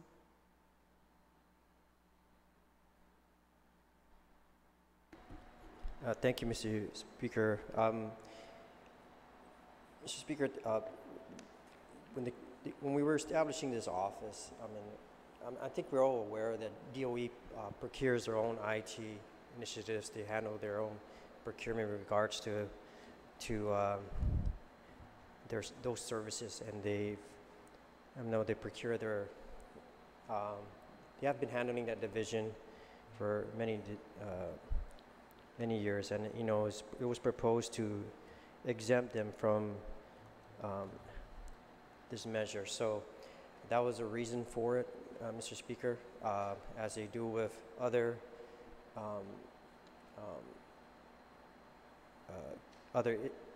things within their controls with what they procure. But I believe, if I can recall, that was the main reason that it was considered to be exempt. So again, I can go back and double check that, but I believe that was the reason why they were exempted. Thank you. Senator Nicholas. Thank you, Mr. Speaker. I appreciate the author's response to the inquiry. I'm of the mind that we really should include the Department of Education in the mandates of this Office of Technology. I think that they can really help with making sure that the mission of the Department of Education is being assisted by the full force and effort of this office and its ability to unify anything else that it could possibly pull in to assist the Department of Education. I'm concerned that, DOE, of all the agencies, the implementation of an integration of technology would create the infrastructure necessary for us to provide the most robust support for our school children. And if you're going to make that and insist on that would be substantive, because the original bill exempted them, and they therefore did not appear. If you're going to strike the exemption, then DOE will have to be, we will have to go back and have a hearing to have DOE come in and speak to that and why they want it to be exempted. I'm not adverse to that, Mr. Speaker. I think that it's necessary for us to really weigh whether or not we're going to fully exclude education from the mandates of the Office of Technology. Currently, they're not excluded, Mr. Speaker. Under the current Office of Technology, under the Department of Administration, I don't think we excluded the Department of Education from the functions of that office. And so for us to now create a new agency and then remove DOE when it's not currently removed, to my knowledge, I'm of the mind that we actually should continue to transition it over as a continuance. So, they are?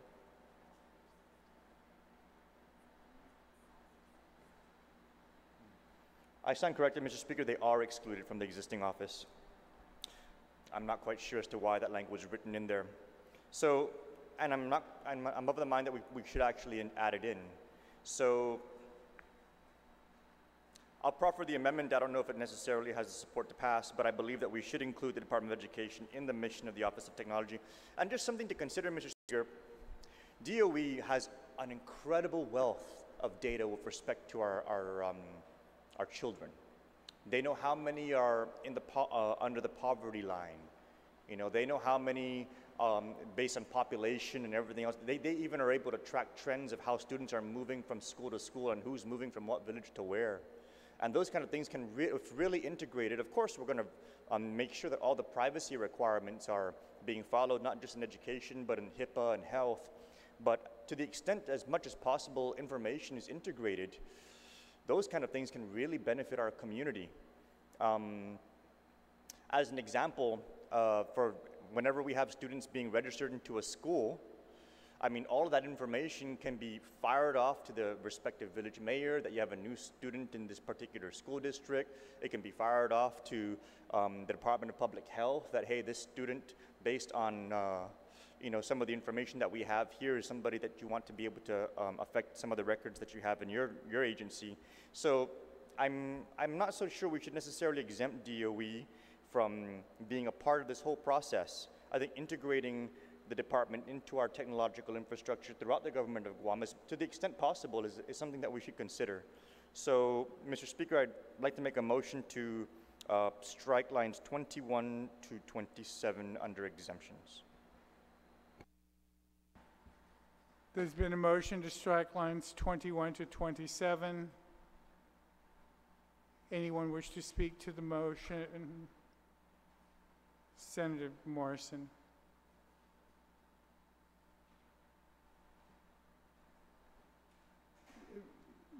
Pardon? Mr. Speaker, could I get a 1 minute recess, please? Please.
Senator Nicholas. Yes, Mr. Speaker, in consultation with the author, there is an interest to move this measure forward in this particular session. There is concern that it may result in the need for another public hearing if this particular section is removed. I guess, for the record, I am just going to maintain my amendment to strike the section. If the measure fails on the vote, there will be a follow-up measure, assuming this becomes public law, to thereafter amend it outwards. But notwithstanding that, I'm going to go ahead and proceed with the amendment to strike lines 21 to 27, Mr. Speaker. Thank you. Senator Morrison. Thank you, Mr. Speaker. I appreciate the author of the amendments. Discussion on this, again, I go back to talking clearly why we work to exempt this, or DOE, and to include all autonomous agency. But I did point out to the author of the amendment that there is also an option here that allows for volunteer assistance through a memorandum of understanding. So there is an opening. But I do appreciate the author's remaining firm on his amendment, understanding that, you know, I respectfully object to this, because I do agree with the concept that we should still bring DOE to include all autonomous agency if our direction is really to have one centralized, one coordinated office to handle this government's IT services going forward, then certainly, you know, that's where we need to be. So I'm objecting, Mr. Speaker, on the premise that, you know, based on your recommendation that this may be substantial in nature to possibly cause this bill to not move forward, I'm objecting. Thank you. Thank you.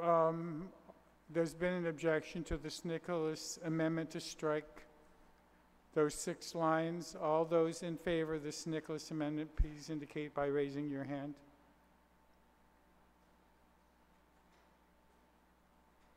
Motion fails.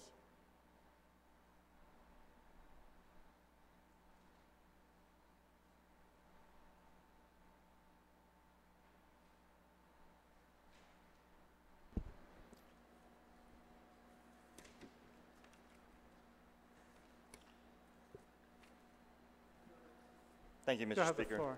Thank you, Mr. Speaker. Just one other item I wanted to raise with respect to the bill had to do with language in here about fees. On page 23, line 8 through 15. It reads, charge a fee to the agency's programs for evaluations performed and technical assistance provided under the provisions of this section. All fees collected by the Chief Technology Officer shall be deposited in a special account in the Government of Guam Treasury to be known as the Technology Officer Administration Fund. Expenditures from the fund shall be made by the Chief Technology Officer for the purposes set forth in this article in accordance with an appropriation by a legislature in Guahan. I'm trying to just fully understand how this particular section works, because it reads pretty broad to me. For example, the charging of a fee, unless the author can correct me, I did not see any specific section here that created a fee schedule necessarily, or created like a range of what types of fees may be assessed. I think that it's necessary for us to clearly understand what kind of fees, who's going to be setting those fees. Do those fees and the establishment of those fees need to go before the AAA process first before they get implemented? So I like to proffer to the author on page 23, lines 8 to 15, if he can provide clarity. Thank you, Mr. Speaker. Do yield. Thank you, Mr. Speaker. I remember this amendment very, very well, and actually from the late speaker,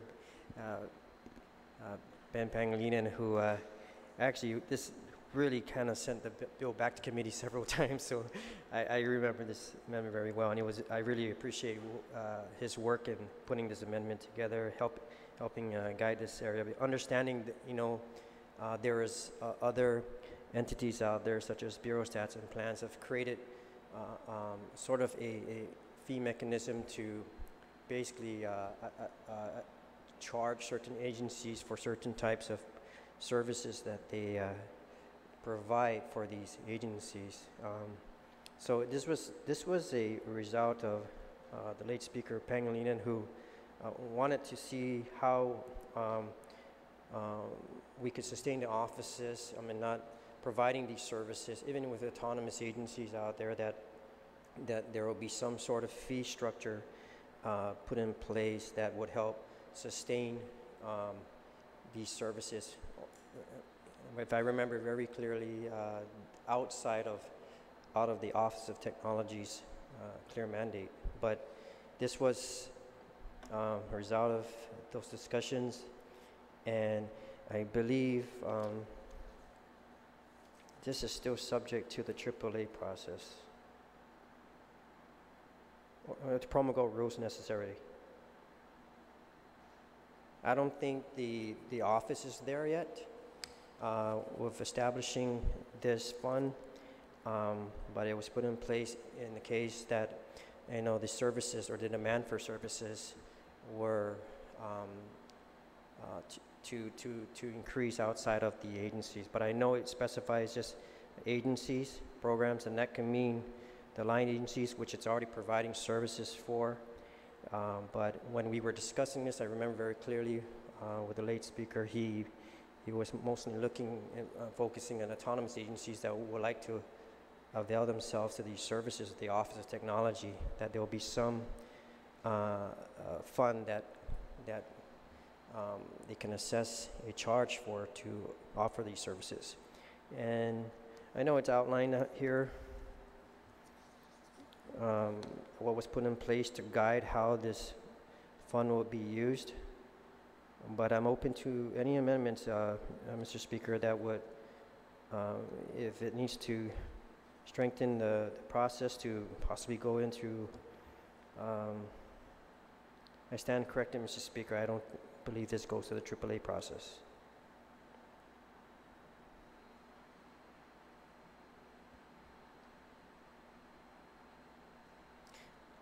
But I'm just mentioning the history of how this amendment came about. That's an existing statute. So thank you, Mr. Speaker.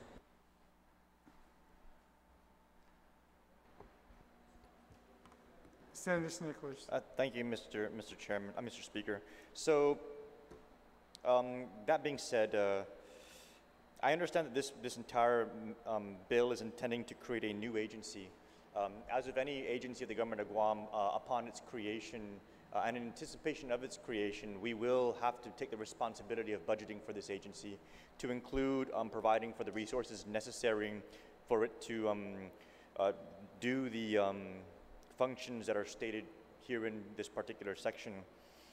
So I'm not, I understand that perhaps the need for some way to charge a fee may have been something to consider when it was still in office under the Department of Administration, because the Department of Administration budget was not being established with the idea that it was going to be having a very specific function and cost with respect to the Office of Technology as a division within that agency. But now that we're creating it as a separate agency with this bill, it would be incumbent upon this body to be able to provide within the budget the resources necessary for it to be able to function.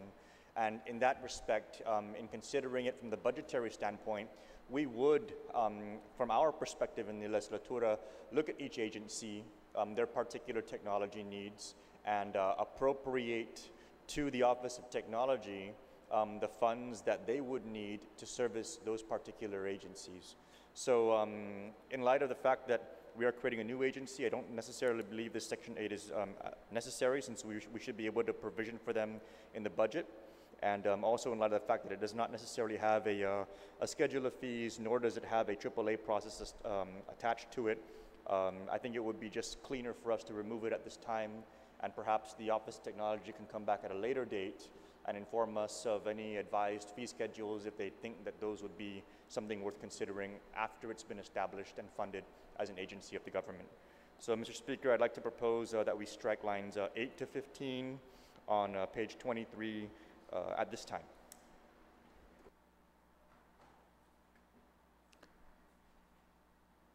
There's been an amendment by Senator Nicholas to strike lines 8 through 15 on page 23. Any senator wish to be heard on that amendment?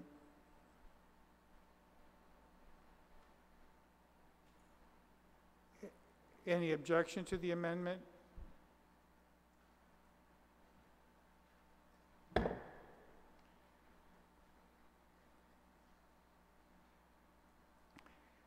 Any other senator wish to be heard on the main motion? I believe Senator Lee, you had wanted to speak on the main motion, on the bill.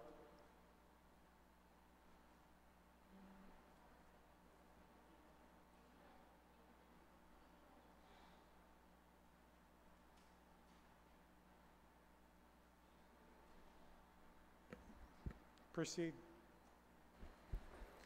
Thank you, Mr. Speaker.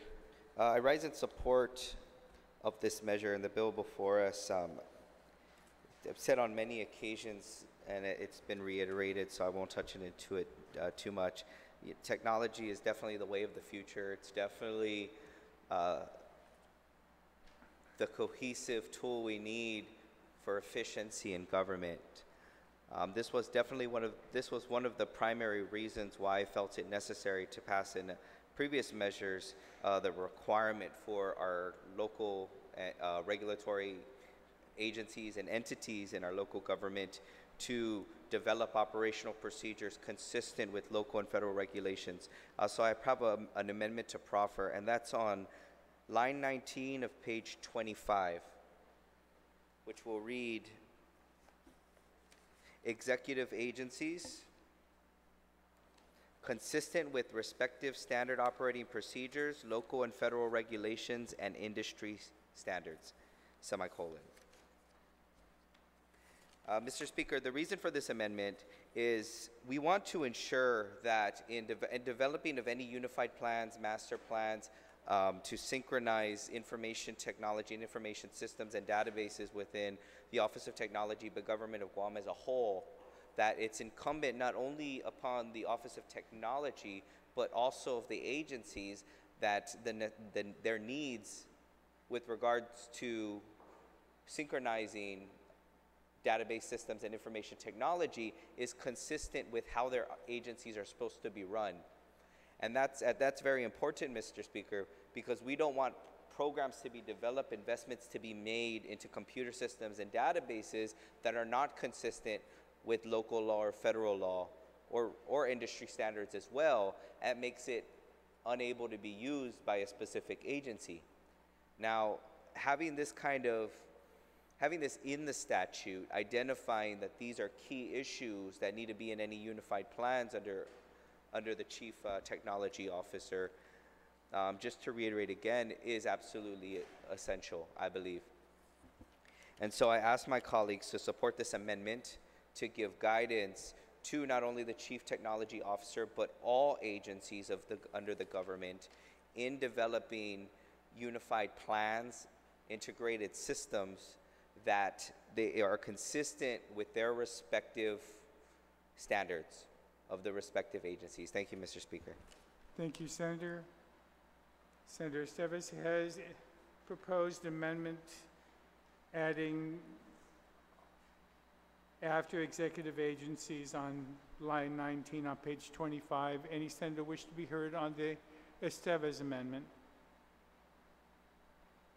Is there any objection to the Esteves amendment? Thank you. Senator Lee, on the main motion. Thank you, Mr. Speaker. As the oversight for the Office of Technology, I rise in support of this measure, Bill 186-34. And I want to thank my colleague from AMATEC for moving this measure and all of my colleagues for their input. As oversight over this agency, I've raised many of the issues that this bill really helps to address. And I think the Office of Technology has faced institutional barriers operating as an agency within an agency. And as a standalone agency, I agree that OTech can be more effective and effectively produce solutions within the administration and within the government as a whole. As we enter into the budget season, I think that OTEC will be in a better position to be able to advocate for all their needs, for their long-standing needs, to both update their personnel positions and their position descriptions. They could also better advocate for an agency business plan that could possibly provide revenue for their work within the government.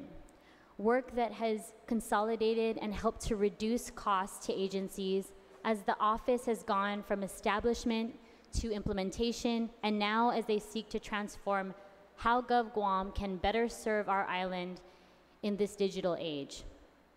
As the Chief Technology Officer testified at a public hearing, and I quote, "The two major government trends that are influenced by the needs of our island citizens are the expectation of exceptional service at all levels of government and the demand for an improved end user experience." And I share the Chief Technology Officer's belief that OTEC can evolve from an obligatory service provider, as he testified to now become a strategic business partner that can work with line departments to identify and implement cost-effective technologies that support our long-term success. I agree with the CTO in his testimony that, quote, Bill 168 will allow OTEC, the department, to remain focused on strategic direction and accomplish a collective vision to meet the demands of GovGuam's end users as well as our island citizens. And I urge my colleagues not just to pass this bill, but to continue to support the Office of Technology as it then implements long, outstanding improvements as they return to us with proposed budget needs in the coming months that would enable them to provide long-term and long outstanding improvements for our island. Sizus Masi. Thank you very much. Any other senator wish to speak on the main motion? Senator Castro. Thank you, Mr. Speaker. I rise in support of Bill 168, and I commend the author, Senator Tommy Morrison, for his vision and for remaining steadfast in seeing through his bill. As many have attested today, we can certainly acknowledge the need to elevate the Office of Technology is long overdue. And I can remember years past as a teacher and educational technologist, I've waited for anticipation for the eventual growth and rising of technology to this level of importance. We can see in our everyday life how pervasive it is. Just looking around us, or even just looking at our kids, that technology in all its forms is everywhere. And so it affects our society in many, many ways. And so with this growth, Mr. Speaker, comes the greater responsibility to manage this technology. So it's my opinion that the role of the Office of Technology is far too big and way too important to be relegated to a division or an office within a single agency. And as the prime author reduced in this bill and the supporting co-sponsors have also articulated, we all believe that technology has to play a greater role in the business of government. It has to play a central role in supporting data-driven decision-making and in executing a technology master plan that is much more holistic and comprehensive. It's my opinion, Mr. Speaker, that the bill would set the stage for big data, for better coordination of statistical modeling, for enhanced technology literacy, for heuristics, and for electronic commerce to become a part of the everyday business of this government. Thank you, Mr. Speaker. Thank you, Senator. Any other senator wish to be heard on the main motion? On the main motion, Madam Vice Speaker.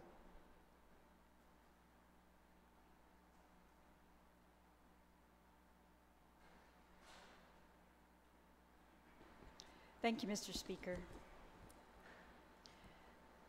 I've listened very carefully to the debate on this bill, and I have really no objection to all the statements that outline the importance of technology. I think that's been absolutely demonstrated over the years since 2014 when this office was established.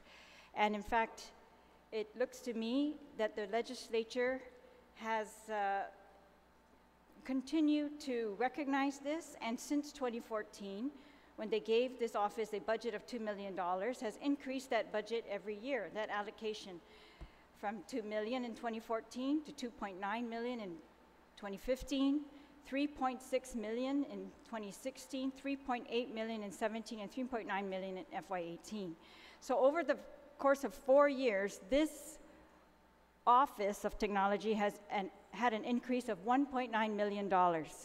So I think the issue here is not whether we prioritize the Office of Technology, because I think it's very apparent in legislative and even in the budget that they are being prioritized. I think they are right now under the Department of Administration technically, but they've also received an allocation specifically for them under the Department of Administration. And so while this bill proposes to take them from out of the purview of the Department of Administration with their separate allocation of resources and move all of that over to some separate entity. But this bill does not propose to do some of the things that have been stated here, which is to increase all the technology for the government. That's what the original law, that's what their original mandate already mandated them to do, to increase the efficiency, to organize us better, to make us more secure with our technology. All of those technology goals, we're not affecting those. We're really just affecting who's the boss. And I'm a little bit concerned that I was there for the budget hearings, and they made an excellent presentation. I reviewed their presentation on the hearing for this bill, and it's another excellent presentation of their goals for their office. But what I have not seen, and I just want to put this on the record because it's almost like there's an assumption that them being under the Department of Administration is holding them back from accomplishing their goals. But they've never specifically explained how that is. And we have many agencies in our department that are kind of structured funky. Like we've got the Department of, the Division of Historic Preservation is under the Department of Parks and Recreation. If you trace the history, you can see how that evolved, but this particular, I'm just saying there are some agencies within the government that I think, maybe we need to reorganize. But what is the goal of that, and what are they actually prevented from doing? When they were in front of us, when we were in our budget deliberations here in the session hall on the Department of Administration arguing their budget, there was a move to separate the allocation and make it so that the Department of Administration could not touch that allocation, but that did not pass. And yet we are, by this bill, not only mandating that they would have their allocation that could not be touched by the Department of Administration, but we are mandating an increase for sure in the allocation to them over what we found necessary in the past budgets. And that may be the case depending on their presentations, but I just don't see why we have to create an agency to mandate that. If there is no reason they are not able to defend their budgets. And I think that if we want, it's almost, I look at it like the Department of Education. We don't have the principals come in here, unfortunately, and tell us what they need for their schools. We have the Department of Education come in here and tell us what they need for the Department of Education, sometimes to the detriment of the individual schools. They have absolutely asked for more per school probably than they are being allocated by the department. And we have left those decisions to the department. So I guess I'm just concerned that it may be true, but it's not in the record. What is it that the Department of Administration is doing that is preventing the Office of Technology from achieving its goals? Because as I pointed out earlier, Mr. Speaker, they have mandates that we have not seen these reports to us of what they, and I can't see that those are being restricted by the Department of Administration. I mean, at least that's not been alleged. And so there may be some private information that's not being shared, but I think the record should be clear as to what our intent was, what our findings were when we did this. There really are no findings to say that, you know, what the real problem was. So our solution to the problem that we have not fully defined is quite an expensive solution. And it's not a solution that puts more money towards one of the programs that they describe they want to expand on. We're putting more money into administration of a department. So that's, to me, my concern. It's like, I have no problem if they come in here and say, we want more money because we are going, it's that program that connects Department of Administration accounts to the Department of Rev and Tax. Of course we want that to be accomplished, but that's not what they're asking for. We're asking to create a new agency without solving that issue. And I would think that the Department of Administration would actually be pushing the resolution of that and not interfering with the resolution of that technological problem that has been stated over and over again in our public hearings.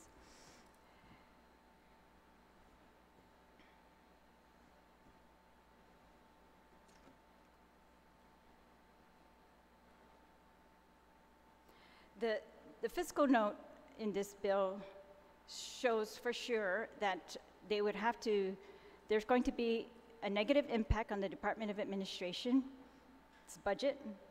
I mean, because, well, there would be a negative impact to the Department of Administration. It looks like $500,000.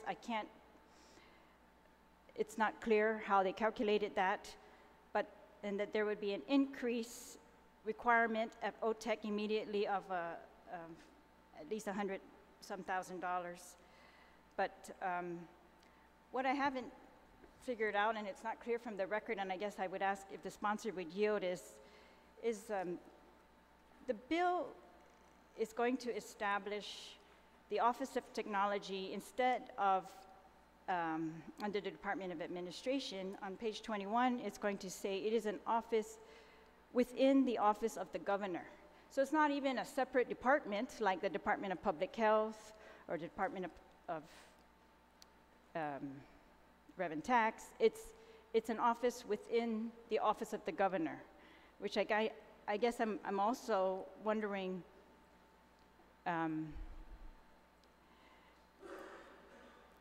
this has already been a position appointed by the governor, subject to confirmation by the legislature, and now we're going to put it again under the Office of the Governor. And so I guess I'm just curious why within the Office of the Governor and not a separate department? I may ask the sponsor to yield to that, Mr. Speaker.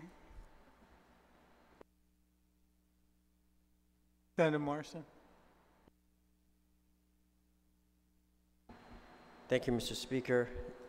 Mr. Speaker, this is existing language in the measure. This was something that was debated for in the past, and it was decided by the body previous to establish this office within the Office of the Governor, as we do with the Bureau of Stats and Plans and BBMR. At that time, you know, the body decided that that's where it'll fit. Now, I just want to make it clear that this was always supposed to be a standalone office. That was always the clear intent. What took place there, Mr. Speaker, was understanding that there was no CTO to guide the agency carry out the mandate. We paused and decided to first get this CTO in place and confirm. We did not think, I think you and I didn't think it would take this long to get that CTO in place, but the body at the time decided that that's where they wanted the office to be established. Thank you. Thank you, Mr. Chair. The original law says that the Office of Technology is created within the Department of Administration, not the Office of the Governor. So this is it's a departure from that, but from the earlier comments as to why we need to separate them from the Department of Administration, I guess I'm just stating for the record that it's not clear why then we are going to put them under the office of the governor. And I wanted to know then, does this person, does the chief technology officer,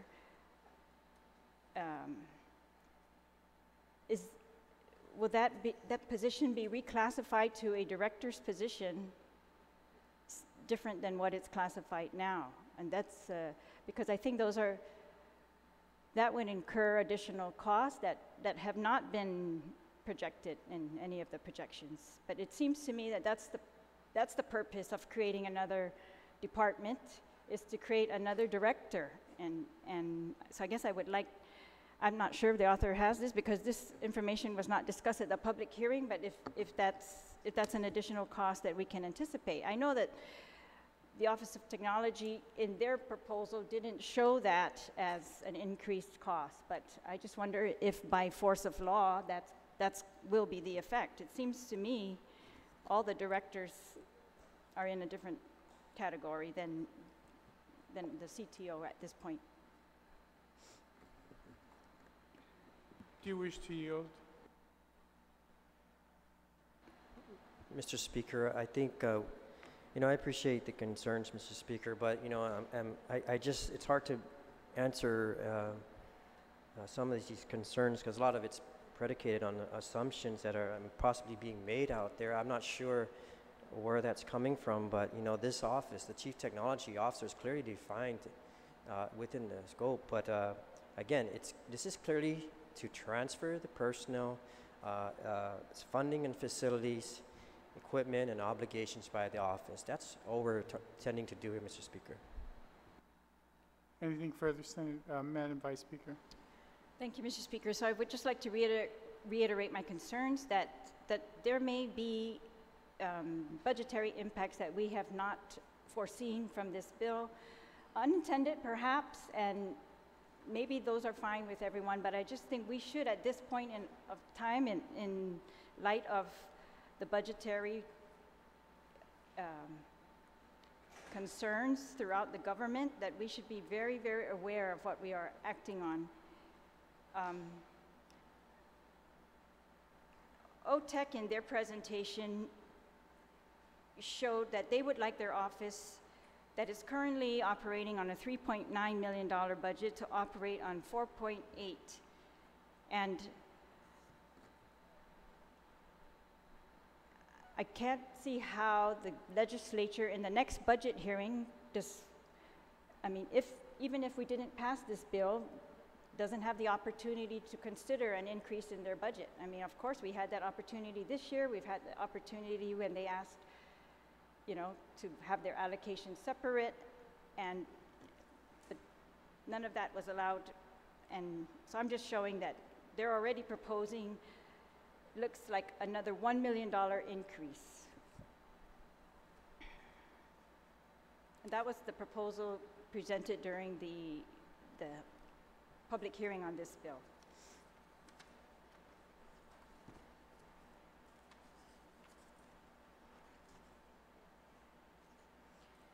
I wanted to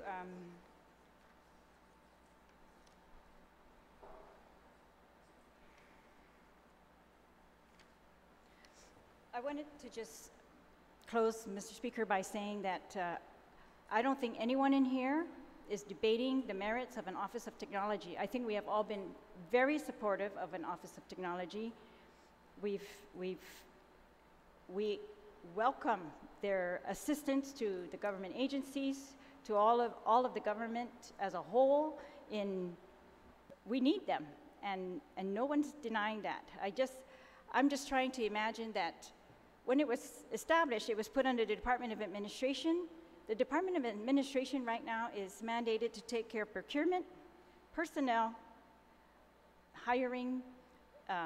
It takes care of all the cash management of the government, including the Treasury of Guam, maybe other things too that I'm not listing here, but it seemed very reasonable and rational to me.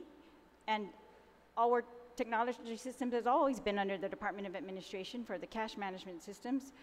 that the Department of Administration would be the driver for at least the bulk, not everything, but for the bulk of what the Office of Technology is going to produce. But I'm just hoping that when we create a separate department, that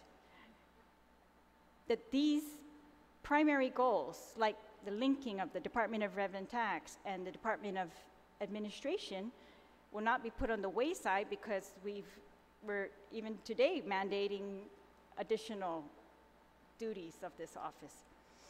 But I have no objection to the Office of Technology. I think they've been very efficient. They've been very effective. Every time I've discussed any matter with them, I'm very confident in their competence and their ability to convince us of what they need and what the government needs and what is good for the government. And we are really very much relying on that.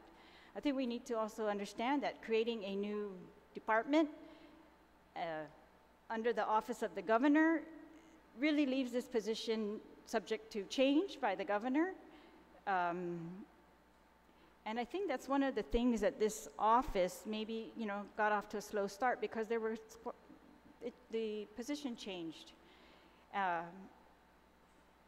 But anyways, I have a lot of faith in this, and the Chief Technology Officer that we currently have, that in the staff that they currently have, in what they plan to do. I very much appreciate them sharing that with us. I feel like we should be more cautious, Mr. Speaker, and I guess we might have to leave this to the governor at this point, if this bill is passed, to decide what the increased costs of moving it out of DOA are, and what really, I still would really like for the record to be very clear as to what it is that DOA is preventing this office from doing while they're physically sharing space. So thank you, Mr. Speaker. Thank you, Vice Speaker. Any other senator on the main motion? If not, the sponsor is welcome to close. Please. Thank you, Mr. Speaker. Of course, I stand in full support of this measure. I believe that setting up this Office of Technology, a separate branch, will definitely help us save this government a lot of money. As I had mentioned earlier in addressing a previous motion, we all are aware that 90% of the government budget goes to personnel. Technology will assist us to reduce the number of people that we would need to have. I'm surprised that some of the agencies that we have right now has not really converted into a more technologically efficient operation. So I think this is a good driving force, and I recommend the author of this. But I do want to make a minor amendment, and that would be on page 21 on line number 10, and this is to address the concern of the previous speaker. And it reads, there is within the Office of the Governor. What I'd like to do is make an amendment that between the words the and office, insert the words executive branch of the Office of the Governor. So there is within the executive branch of the Office of the Governor. That way, there's a clear understanding that the office is not in the governor's office, but actually falls under the executive branch. All right, there's a motion to add 2 words, the executive branch. Is there anyone who wishes to speak on that motion? Senator Nicholas. Thank you, Mr. Speaker. I rise in full support of the amendment, and I appreciate the clarification on the language that's being provided. And it's necessary. The clarification is necessary because when we originally created the Office of Technology under the Department of Administration, in all transparency's sake, we basically just took the DOA budget, we carved out some of that, and we just relabeled it Office of Technology. And the reality is that the additional resources necessary to stand up all of these mandates that were put onto this office was not provided. And one could argue that the purpose of doing it that way was that we can kind of get our foot in the door and first begin creating the office, and thereafter allow it to acknowledge that there's a greater need for us to really stand something like this up. And this is where we are now. So the appropriations that were discussed earlier to the Office of Technology, when you actually look at the budgets, they really were the overall budget of DOA being carried forward and just being itemized into this particular division within DOA. But that division was already pre-existing anyway. I mean, we all know that it was just relabeled and funded with the same money. What we're doing now of this amendment is we're going to be finally prioritizing the mandates that we established onto that office that realistically they were not able to carry forward because they had already existed prior to these mandates being put in place. And the reality is that asking them to take on a whole new set of responsibilities as almost an unfunded mandate, we all know that that's not something that flies very, very effectively here in this government, much less when you're talking about the mandate of technology overall throughout the government and in all of the different mandates that we have here in the bill. So I rise in full support of this amendment. It will very much clarify that this agency is going to be standing alone within the executive branch, similar to any other line agency of the government, but it will have its own separate budget. It will have its own separate set of mandates. It will need to have to answer to those mandates with respect to the budget that this body is going to be appropriating to it, as opposed to what has been pre-existing, which is a Department of Administration receiving its budget as a lump sum, having this particular portion written into the budgetary appropriation as a carve-out, but realistically, the Department of Administration just utilizing its own funds to be able to continue operating under the status quo. This gives this agency, this amendment gives this agency the legs to stand on its own, pursue its mandates on its own, be accountable to its mandates on its own, before this body, before Magalahi Guahan, and before the people of Guam. I fully support it, Mr. Speaker. Thank you very much. Thank you. Any objection to the amendment? Mr. Speaker, not to belabor all that has been said about this bill, I rise in full support of this legislation. Thank you, Mr. Speaker. Thank you.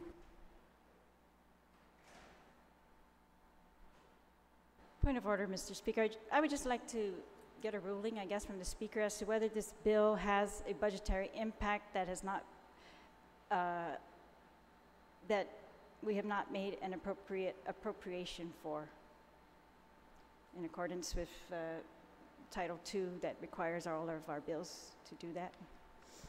Point of order, Mr. Speaker, with respect to the amendment that was passed and moved this into the next fiscal year, there is no budgetary impact.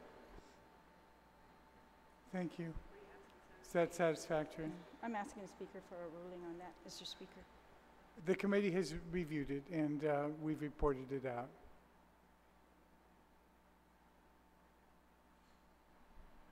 The committee has reviewed it. It's the Appropriations Committee that reported it out. We've addressed that, and we've not deemed it to be. We're not going to be, even if we did create a new agency, it would not need, it could not come forward at this point for a supplemental because, one, there is no money, and I'm not even sure how much they're going to be able to take with them if and when they are separated. But they will be a department within the executive branch of the government at this point. Mr. Speaker, so just to clarify, it's your ruling that this bill complies with 2 GCA 9101? Yes. Senator Morrison, you're welcome to close. Thank you, Mr. Speaker. I want to thank my colleagues for contributing to the discussion and helping Bill 168 to become a better bill, Mr. Speaker. I look forward to the day where whoever it may be, the CTO, going before this body and clearly defending its budget and ensuring that it could carry out its mandate. I also want to point out that in the committee report, the CTO has already provided a modernization plan as respect to its organizational structure, and if maybe we can all take a look at that. And also there's a transformation plan there that was presented through the public many months ago. So, you know, there's a lot of ongoing work, Mr. Speaker. I do want to thank you again for being very patient in creating this office. We still have a lot of work to do.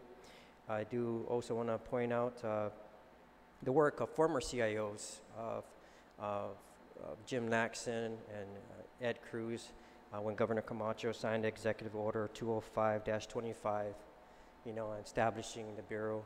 You know, it was always their intent to move in this direction. And I thank the administration. I thank Mr. Lujan and his efforts to come down to this body and provide testimony and guide us going forward. Mr. Speaker, I want to make sure that as we go forward in the budget process, that you know we really listen intently to the IT office and ensure that we could allow this office to really move a lot more quicker than what it's moving at. There's a lot of things they need to get done here to get us up to speed. I hope, again, there will be a day we no longer talk in terms of AS 400.